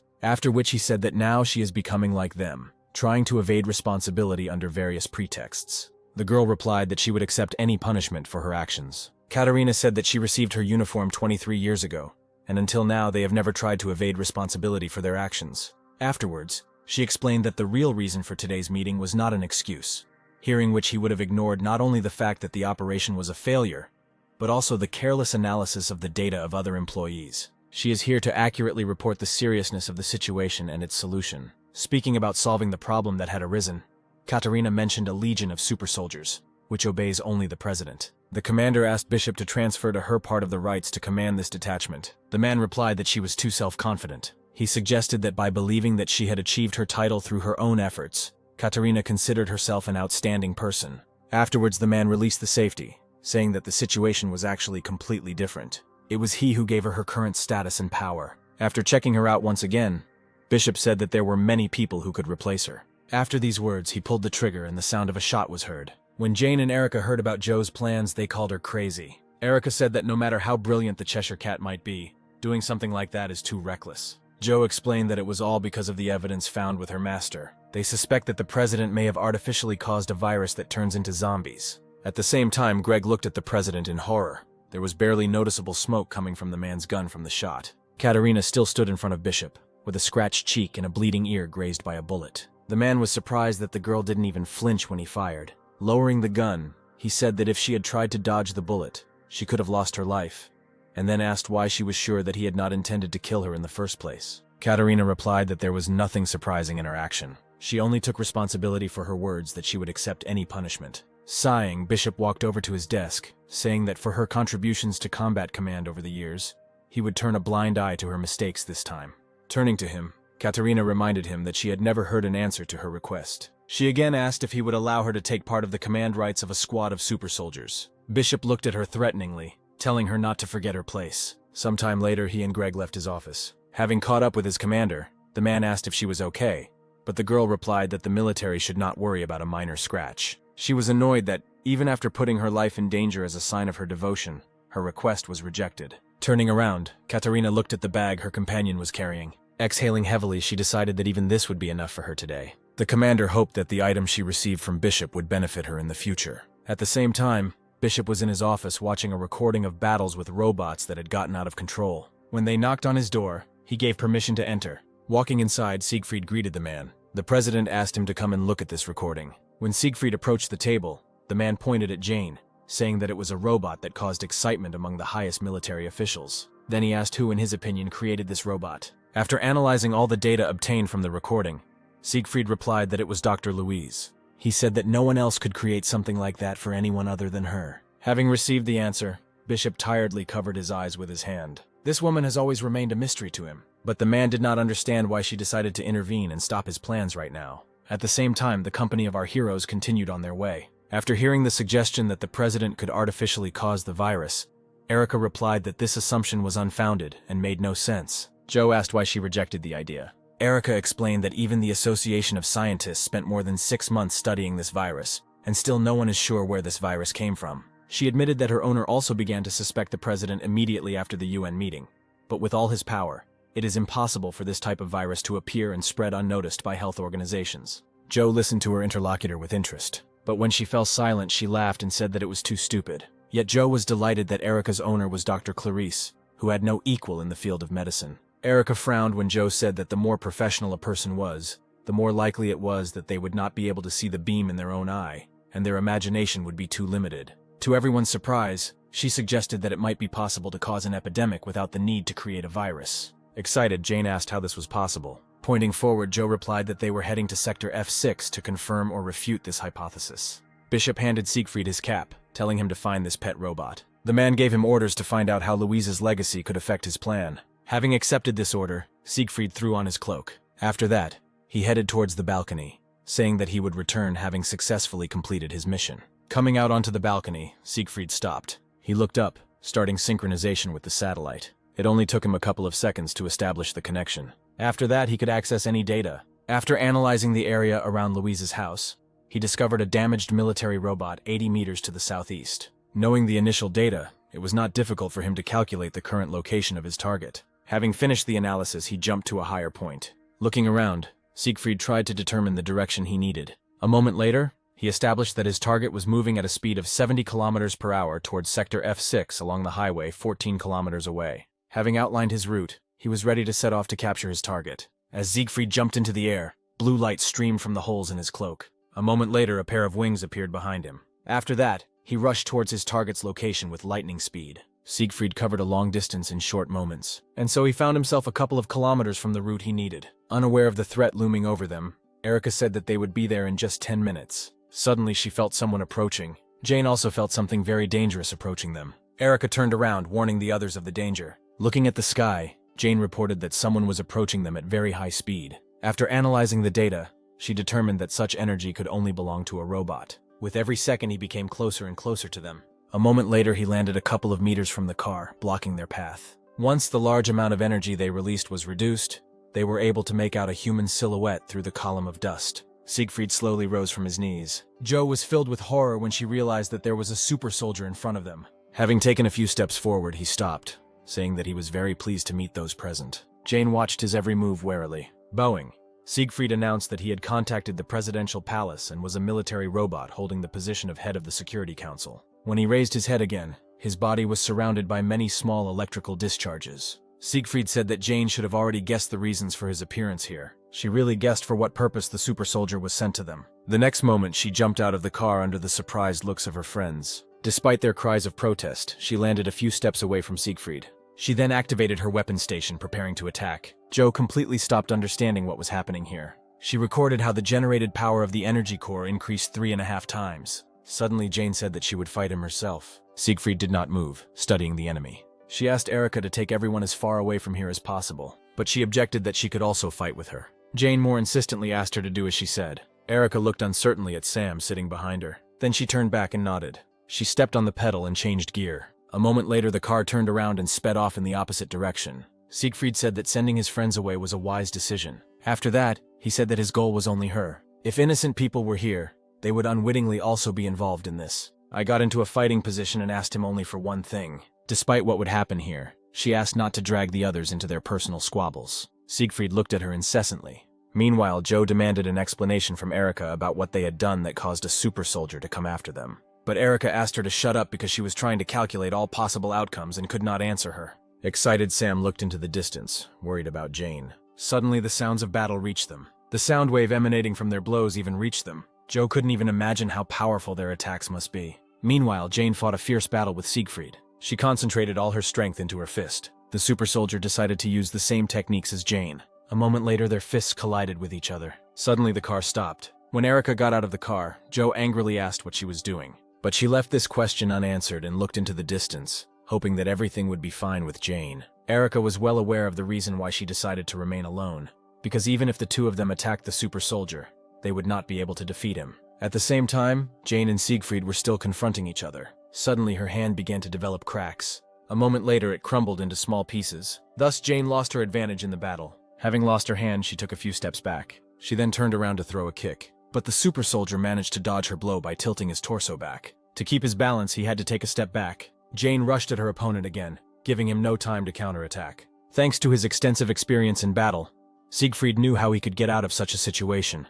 He took another step back, transferring his weight to his supporting leg. Then he stood up and again concentrated his strength in his fist. The next moment he punched the air when Jane was literally 2 steps away from him. Due to the shockwave, she flew back several meters. At one point, Jane swung her leg to help herself fall back to the ground. As soon as she knelt down, Siegfried was already approaching her. Suddenly, a few kilometers away, Joe, Erica, and Sam heard an unusually loud sound from the attack. They all peered into the distance with horror and bewilderment, wondering what was happening there. Suddenly, Joe turned to Erica, asking if everything would be okay. Judging by the sounds that were coming to them, Jane could die like that. After her words, Erica activated her combat module. Joe was surprised that she, like Jane, could also regulate the power of her core. She interrupted Joe when she asked why they left Jane alone. Erica said that the super soldier would be here soon and asked her to get as far away from here as possible so that Sam wouldn't be dragged into this. Turning around, she explained that this boy is the only hope of humanity. After her words, Joe looked at him in disbelief. With a resigned sigh, she got behind the wheel, saying that out of the kindness of her heart she would fulfill this request. A moment later, the car started moving, and Joe finally shouted that Erica must help Jane. Jane herself stood on her feet with all her strength. She assumed that she would not be able to defeat the super soldier, but she did not think that there was a whole abyss between them. Shaking off the dust from his cloak, Siegfried noted that the power of her core was comparable to his own. But due to her lack of experience in combat, her attacks were easy to read, and there was no way she could respond to his attacks. He also noticed that her energy does not circulate so smoothly, so there is a slight delay in her movements. For the same reason, the force of her blow is reduced several times. Siegfried summarized all the facts known to him, adding the results of the analysis of the battle that had just taken place. He said that Jane was Dr. Louise's unfinished product. Surprise showed on her face. Jane didn't understand how he knew anything about Louise. Meanwhile, the super soldier continued. He knew that Louise was definitely not the person who would release an unfinished product. And the fact that she was walking around the area led him to guess that Dr. Louise had already left this world. This thought resonated unpleasantly somewhere in his chest, and closing his eyes for a few moments, he lowered his head. After taking off his glove, Siegfried said that he must report everything to the president. Looking at Jane, he said that the unfinished house robot would not become a threat to them in the future, and with a high probability he would order him to deal with it, so it would be best to do it now. Jane understood that she would not survive and was already ready to say goodbye to life. But suddenly something else caught Siegfried's attention. He looked in the direction where Jane's friends had gone, exploring the area. The super soldier determined that positronic energy had been detected 25 kilometers from here. At the same time, Erica again transformed her hand into a weapon. She was sure that the super soldier came only for Jane, because from the very beginning he only challenged her to fight. That's why she wanted to deal with him on her own. It's much better to sacrifice one person than to be destroyed altogether. Erica supported this judgment, which seemed the most logical way out of the current situation. But the memory of Jane asking her to become friends kept popping up in her mind. She decided that she had to help her at any cost. Siegfried has already managed to identify the source of the energy that he began to feel a couple of moments ago. Jane also understood everything and began to worry about her friend, who had decided to take such a desperate step. Erica mentally apologized to Jane for not fulfilling her request, but she didn't want to lose her friends at all. Her hand had already transformed into a cannon. Erica was preparing to fire. A couple of moments later, the weapon was 95% loaded. In those few seconds remaining until it was fully charged, she began scanning the area looking for her target. A moment later, Siegfried was discovered. Suddenly, Erica realized that Jane could also suffer from the power of an ordinary positron bomb explosion. Therefore, she decided to resort to changing the size of the trunk. She managed to change the size, reducing the explosive power and increasing the piercing power. The super soldier, who analyzed the situation, believed that at the moment the positron bomb attack was more dangerous than Jane. Therefore, his primary goal was to eliminate the threat in the person of Erica. Immediately after that, he jumped out of his seat, and a blue glow appeared on his back again. Jane wanted to stop him because she knew that none of them could stand against him. Erica's weapon was already 100% charged. The next moment she fired from the cannon. Siegfried was already running at full speed towards Erica. He remembered that in the recording she used a reflective type gun. Now she independently produces energy and uses it to attack. Having put the pieces of the puzzle together into a whole picture, he concluded that the system developed by Louise has the ability to learn in combat. Approaching the bomb, Siegfried realized that he had previously underestimated the enemy, and that in the future they could become a serious threat. After doing a lot of calculations with various variables constantly added, the results show that she will not be able to completely destroy the super soldier, but there will be a chance, together with Jane, to put him in a vice. Suddenly something happened that Erica could not have foreseen. Siegfried surrounded himself with a barrier that withstood the energy of her cannon. With every second he became closer and closer to her, and not even a small crack appeared on the barrier. When he caught up with Erica, Siegfried removed his barrier and dug his fingers into the cannon. She realized she had miscalculated when the fingers of his other hand closed around her neck. A moment later, Siegfried tore the cannon from her torso, breaking it in half. Jane ran to her friend's aid. She was well aware that their attacks would not cause any harm to the super soldier, so she hurried to protect her friend from a worse outcome. Jane hoped that Erica would have time to escape. Reaching where she thought Erica would be, Jane slowed down. But the next moment she froze in place at what she saw. Siegfried lifted Erica high off the ground, holding her neck with one hand. Noticing Jane's presence, she looked in her direction and told her to run. At the same moment, the super soldier squeezed his fingers, and Erica's head was separated from her torso. Jane watched this scene with wide eyes. She did not immediately realize what had just happened. With the primary source of the threat incapacitated, Siegfried threw the robot's torso to the ground. Looking at her, he said that he did not understand at all the reason for such a stupid act. It was obvious even to him that Erica knew that they could not defeat him, but still sacrificed herself for a reason unknown to him. Despite the fact that Jane was a robot, at that moment she was overwhelmed with emotions. Dusting off his gloves, the super soldier said that he had already collected enough information about them, and it was time for him to complete this mission. Then he turned in her direction. However, she rushed past him so quickly that he did not even have time to react. Jane managed to deprive him of his left arm in just a split second. He looked in surprise at the place where his hand had been a moment ago. He was amazed that Jane was able to exceed her maximum speed in the blink of an eye. Having examined it more carefully, Siegfried noticed how the power of its core was increased several times more. Rising slowly, Jane asked him to refrain from suggesting that Erica was stupid. She said that if it were her, she would have done the same. Turning around, Jane threw his hand aside. During this time, Siegfried managed to conduct a thorough analysis of the data. He determined that the reason for the increase in the power of her core was anger.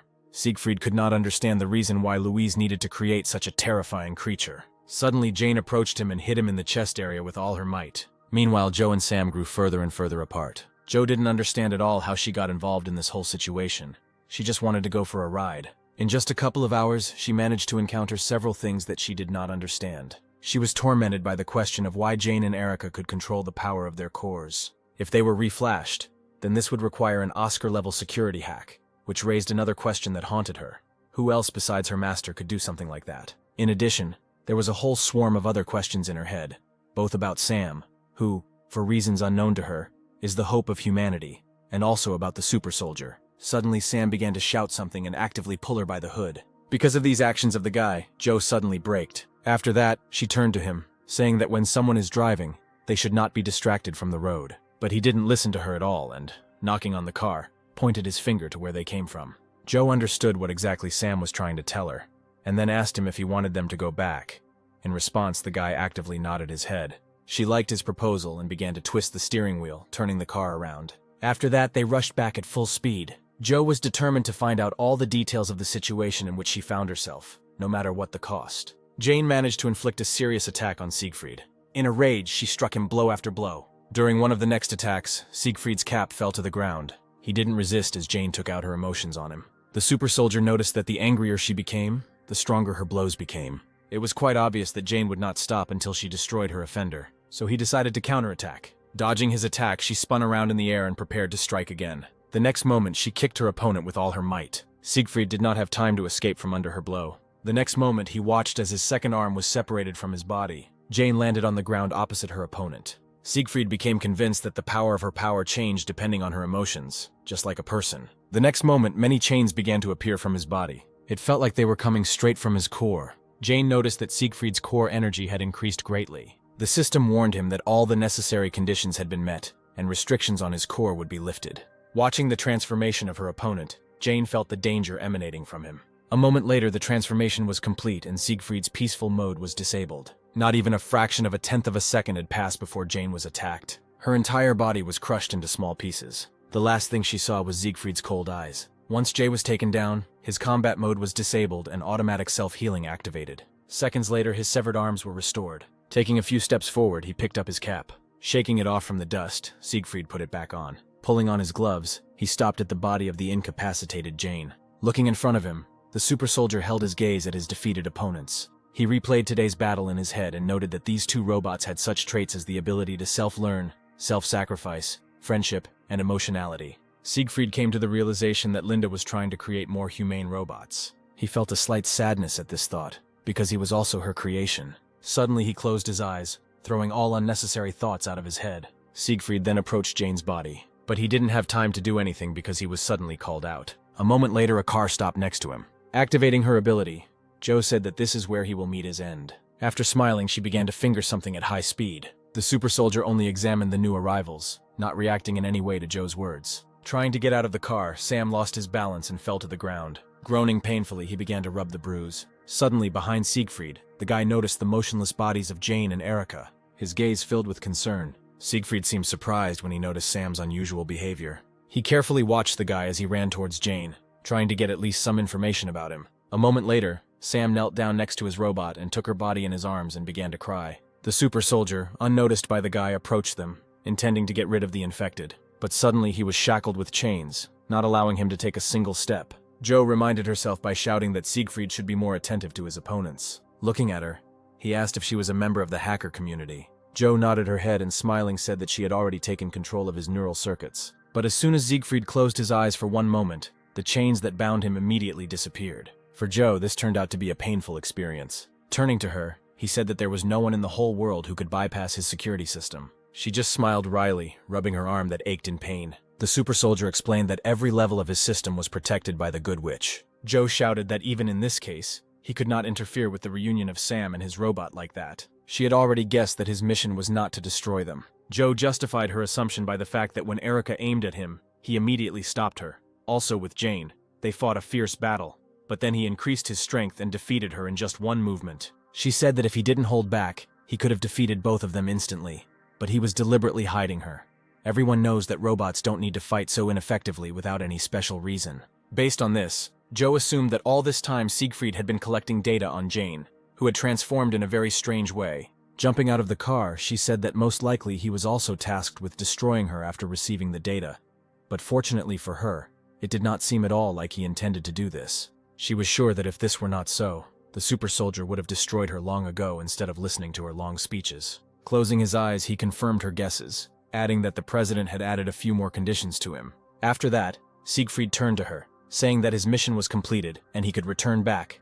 Jane took out salt and showered it on the super soldier standing in front of her, telling him to leave this place as soon as possible. When Siegfried said that even if he let them go today, Joe should not relax, she looked at him with incomprehension. He explained that when he fights robots, an electromagnetic pulse is automatically emitted during his attacks. Looking at Jane, Siegfried said that although he did not attack her core directly, his electromagnetic blasts themselves caused a sufficient amount of damage. Joe's eyes widened in horror when she heard that he himself was not sure whether the core could be restored after something like this. Turning around, Siegfried said that since Jane and Erica were incapacitated, their further fate was not his concern. He explained this by saying that Louise's unfinished project ended only there. Then wings appeared from his cloak again. Sam hugged Jane tighter and looked at the super soldier angrily. Siegfried noticed the gaze directed at him and turned his attention to the boy. Looking closer, he noticed that he looked familiar. The super soldier remembered that Louise had a locket with a photo of a boy who looked like Sam. Afterwards, he lost interest in the guy. The next moment, Joe watched as Siegfried soared into the sky. She watched and shouted after him so that he would never come back here again. Then she came to her senses and picked up the bodies of the robots, simultaneously telling Sam to collect the remaining small parts from them. Several hours later, they finally reached Sector F6. All the while, Sam held Jane's torso in his arms. Turning to him, Joe told him that he should not worry ahead of time, because she was still not dead. Then she began to look around, looking for the address she needed. Suddenly, she saw the desired number and joyfully headed in that direction. A few minutes later, she parked at the House of Ozzy branch building. To get inside, they needed a keycard, but with her skills, it was not difficult to hack into the system and gain access. The next moment, the door in front of her began to open. Once inside, she was glad that the electricity was still working. When she got to the lounge, Joe told Sam to leave Erica and put her on Jane's bed. Looking at her, the guy nodded uncertainly. Then they laid her down on the bed together. Joe was very worried because if the robot core was turned off for a long time, then automatic data deletion would begin. Therefore, a destroyed robot core is tantamount to human death. She hoped that she would have time to correct the situation in time. Having opened Jane's chest compartment, the surprised Joe pulled back. After examining the core, she came to the conclusion that, fortunately for them, it was not completely destroyed. What surprised her so much was an unusual type of core. Jane opened her eyes 2 days later. She was unable to fully recover due to the damage the core received from the electromagnetic pulse. She immediately began to calculate her location. Joe suddenly appeared and grabbed all her attention. She was incredibly glad that she finally woke up. Not understanding anything, Jane asked what was going on here. She recounted the events of a day ago, mentioning that the super soldier only intended to collect more information about her, and having completed his mission, he returned back. After this, Joe began to bombard the newly awakened Jane with many questions. When all the questions were finally voiced, she apologized, saying that her system was still recovering, and she was not able to answer all these questions at once. Suddenly, a medical hammer flew into Joe's head. Erica was sitting on the next bed, making another remark to her. Sam entered the room and joyfully ran to his robot. Joe turned her attention to Erica, who had also finished her recovery a few moments ago, beginning to bombard her with the same mountain of questions. Due to excessive emotionality and carelessness on Joe's part, Erica's head was again torn away from her body. Jane and Sam watched in horror at such a terrifying scene. Sometime later, an irritated Erica's head was returned to its place and wrapped in duct tape for a while. Approaching her, Jane shared her joy that everyone had survived and was now safe. Erica replied that although they got out alive this time, they might not be so lucky next time. She said that besides Siegfried there are several other super soldiers, and even if they attack them all together, then in the current state they cannot even defeat one such soldier. The worst thing, in her opinion, was that they could find them at any time thanks to communication with the satellite. After her words, Jane remembered how they fought with Siegfried. And sadly lowering her head, she said that Erica was absolutely right. Suddenly Joe grabbed the hem of her dress. She asked when they would finally decide to answer her questions. Jane smiled, saying that she would definitely tell her everything.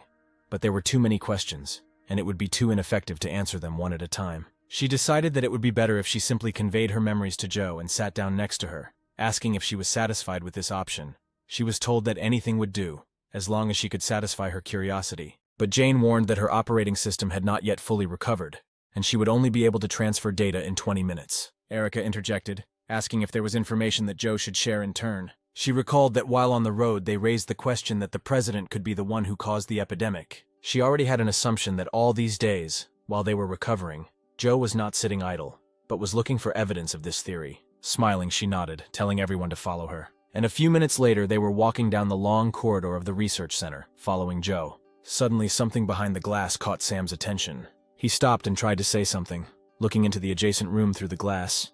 Jane noticed this, and also stopped. Approaching the glass, she realized what exactly caused such a reaction from her master and called Erica. She approached in the same way and froze, looking through the glass in bewilderment. In the adjacent room there were several dozen models of military robots. Joe explained that this place used to be a laboratory for one of the branches of the House of Ozzy, usually where the latest and improved research products were produced. Turning to her companions, she said that robots were also created here. Looking at all this, Jane asked why there were so many robots left here. Smiling, Joe replied that they should have already figured everything out on their own. She began to explain that in 1941 the world was united under the military might of the Third Empire, but during the revolution, the dictator was executed, and the Third Empire collapsed. After this, a world coalition government was created to prevent the re-establishment of dictatorship. But at the same time, rebels appeared who demanded independence, they organized wars with UN forces, then more than 1,000 government soldiers were killed. After the destruction of one of the largest sectors, in order to prevent as many military deaths as possible,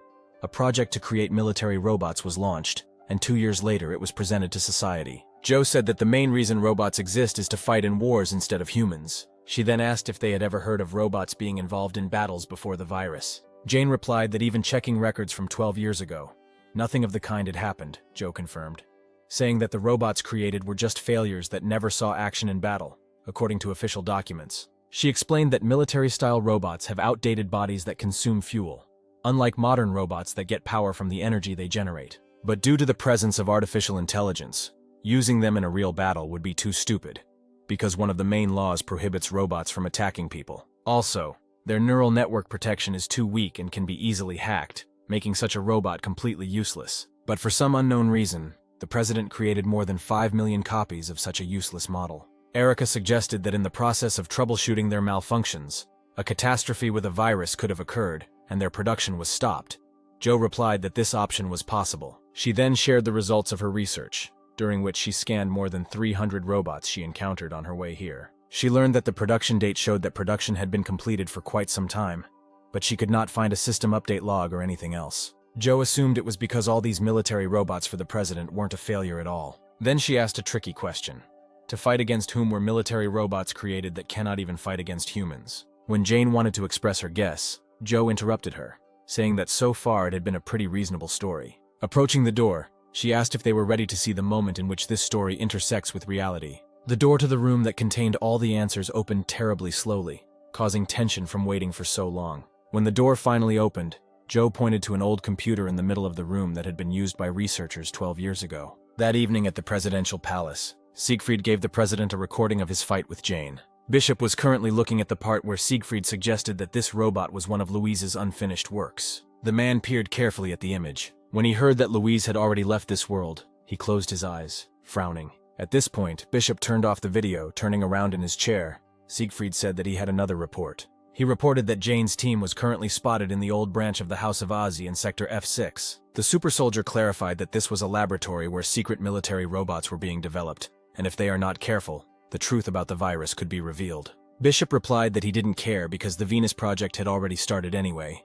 Even if the truth was revealed, it wouldn't affect his plan in any way. After that, he said that the robot could be free. Left alone with himself, the man took out one of his favorite cigarettes. Holding the lit lighter up to the cigarette, he inhaled the tobacco smoke. Then he turned back to the table and pulled out one of the shelves, which contained one single photograph for many years. Taking the frame in his free hand, his gaze filled with sadness, the man hoped with all his heart that there was no afterlife. After all, if heaven did exist, he was sure that in this case he and Louise would meet at the very bottom of hell. At the same time, Joyful Joe said that this is where they will find out the answers to all their questions. Then she ran into the room and tenderly hugged the computer that stored valuable information for them. Approaching him, Erica could not believe that this computer, storing such important data, was just abandoned here. Joe said that in contrast to careful server management, people might forget about an old computer hidden in a warehouse like this, which worked to their advantage. Having found the necessary file, she asked if everyone was ready to discover the truth. Having received everyone's consent, she unpaused the recording. Then she explained that the recording currently playing was a test video recorded a year before military robots were introduced to the whole world. Erica and Jane couldn't believe what was happening on the tape. In this video, military robots killed zombies. When the girls simultaneously asked how this was possible, Joe replied that these were not real infected, but only a created imitation. Erica was surprised because their appearance and behavior are exactly the same as those of the infected. Smiling, Joe asked if Clarice had mentioned that it was impossible to create an artificial virus. She might agree with this statement, but the top government knew about the approach of this virus at least 13 years before its appearance. Joe summarized that the robots were created from the very beginning to fight the infected, but they did not yet know exactly when the first outbreak would occur, so they created the robots in advance to be prepared. Hearing this, Jane was beside herself with anger. She said that she fundamentally disagreed with the idea of exterminating the infected. She sincerely believed that the government took such a terrible step because there was no other choice. But as it turned out, to her great horror, they deliberately ignored the fact that billions of people would be infected and destroyed. Jane said that they would never be forgiven. Joe suddenly intervened and said that there was another person who saw the virus coming. Turning, she pointed at Jane, saying that it was the man who had remade her. Hearing this statement, Jane was confused. Joe explained that it would be almost impossible for a person who lived as a recluse in the wilderness to transform her and improve all her characteristics to the highest level, to pull off such a thing. She was sure that the person who remade Jane knew about the impending virus, and that the government would get rid of the infected, because Jane was specially prepared for all these conditions. After her words, Jane remembered how Layla asked her to protect Sam with the power she gave her. Now she had no doubt that that woman already knew about everything in advance. Joe also said she had a guess as to what the man used to do. Seeing Jane's blank face, she said that if she shared her memory data, she would be able to confirm her assumption. Jane replied that there were still 4 minutes left before her system was restored, so data transfer was not yet possible. After that, Joe began to excitedly run around her, asking her to hurry up. At the end of the promised period, Jane touched Joe's head with both hands. The next moment, she started transmitting data to her. Suddenly, images of Jane's past began to flash before her eyes, starting with her very first meeting with Sam. After she saw the memories associated with Louise, assessing her skills, Joe said that it would be very difficult for her master to reach her level. Suddenly analyzing the facts she knows about this man, such as retirement, old age, virus prediction, and incredible abilities in the field of programming and engineering, she finally realized what Louise's true identity was. At the same moment, Jane pulled away from Joe, saying that the data transfer was completed. Embarrassed, she asked to ignore everything personal. But to her surprise, Joe started talking about breaking the law. She repeated that the second paragraph of the first article had been violated, which stated that the robot should not receive data relating to a person whose data is designated as top secret. Hearing this, the others were seriously frightened and surrounded their friend. Joe did not react to their words, but only repeated that due to violation of the law, all her data must be erased. A few moments later, the forced data wipe began. Jane tried her best to reach her, but she still did not react to the words. Erica said that she was not responding to them at all, and that they urgently needed to take her to the repair room. Jane immediately picked Joe up in her arms and headed into the indicated room. She froze when she heard that the data destruction was 98% complete. Erica reminded them that they should hurry up, or the system could be completely destroyed. But suddenly Joe's hidden code was activated. After this, her body was engulfed in a bright glow. The Cheshire Cat's security system froze the code prescribing the second paragraph of the first article of the law, after which data recovery began. Erica did not understand at all what was happening now, but Jane assumed that Joe was now recovering. A few moments later, she opened her eyes. When she regained her ability to speak, she admitted that she thought that she would die a little longer. When the data was analyzed, Joe determined that 0.7% of the data had been lost. Afterwards, she asked Erica what exactly she said while she was passed out. She replied that she mentioned the first article and the second point. Hearing this, Joe again had a complete picture of who Louise was in the past. Smiling joyfully, she cried out that now everything fell into place. Then she turned excitedly to Jane. Taking her by the shoulders, Joe said that the man who remade her was truly incredible. Pointing to herself, she said that Louise was her mother. Jane looked at her in bewilderment. She asked Joe what exactly she meant. Erica said that her artificial intelligence was damaged. Erica then patted the chair, asking Joe to sit on it for an examination. But she just laughed, saying that she was fine. Joe pointed to Jane, saying that Louise was her mother too. Turning her attention to Erica, she said that her mother did the same. Pointing at Sam, she said that this person was definitely not his mother. Joe explained that Louise was a member of Team OZ and is the mother of all robots. Jane asked what the OZ team was like. Erica admitted that she was also hearing about this for the first time. Joe explained that in the 50s, a group of OZ was created, consisting of brilliant scientists, programmers, and engineers. They were the ones who developed artificial intelligence robots. From laws and a self-healing core, right up to a central database that contains information from all over the world. All this was developed by the OZ team. Turning to Sam, Jane admitted that she had no idea that Louise was such an incredible person. Suddenly, Eliza intervened in the conversation, saying that something here still didn't add up.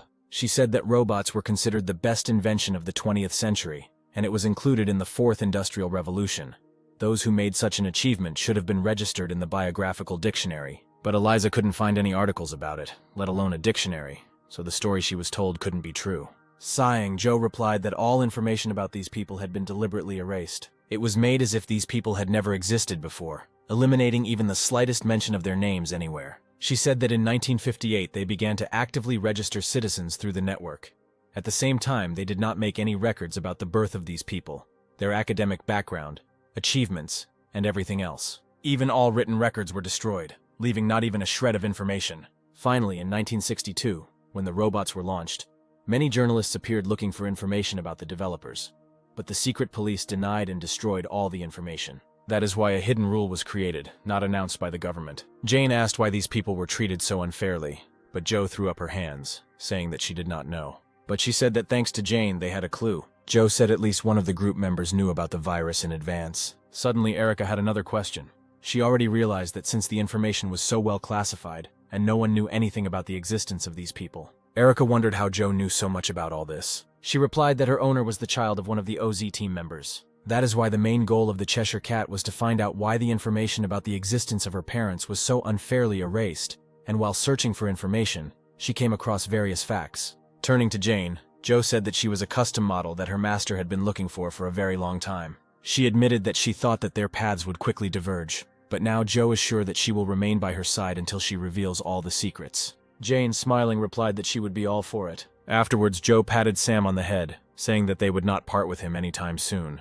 Among their group, only Erica was unhappy about the fact that she would continue to have to endure Joe's terrible character. The next morning, it was decided to go to the Zero Sector. Joe and Sam were full of enthusiasm to continue their journey. Jane was glad that she had a new friend in Joe. She hoped that the place they would go to would help her find out more information about Louise. That same evening, the Cheshire Cat finally reached the place where Louise lived. Approaching the house, she noticed a grave, which she hurried to approach. After reading the name engraved on the tree, Cheshire took the pendant that hung on the grave cross. Taking a closer look, the girl realized that she had already seen the same pendant on her father. The next moment, she opened the pendant. Seeing its contents, Cheshire finally realized why her father never let her touch his pendant. Inside was a photo of Sam.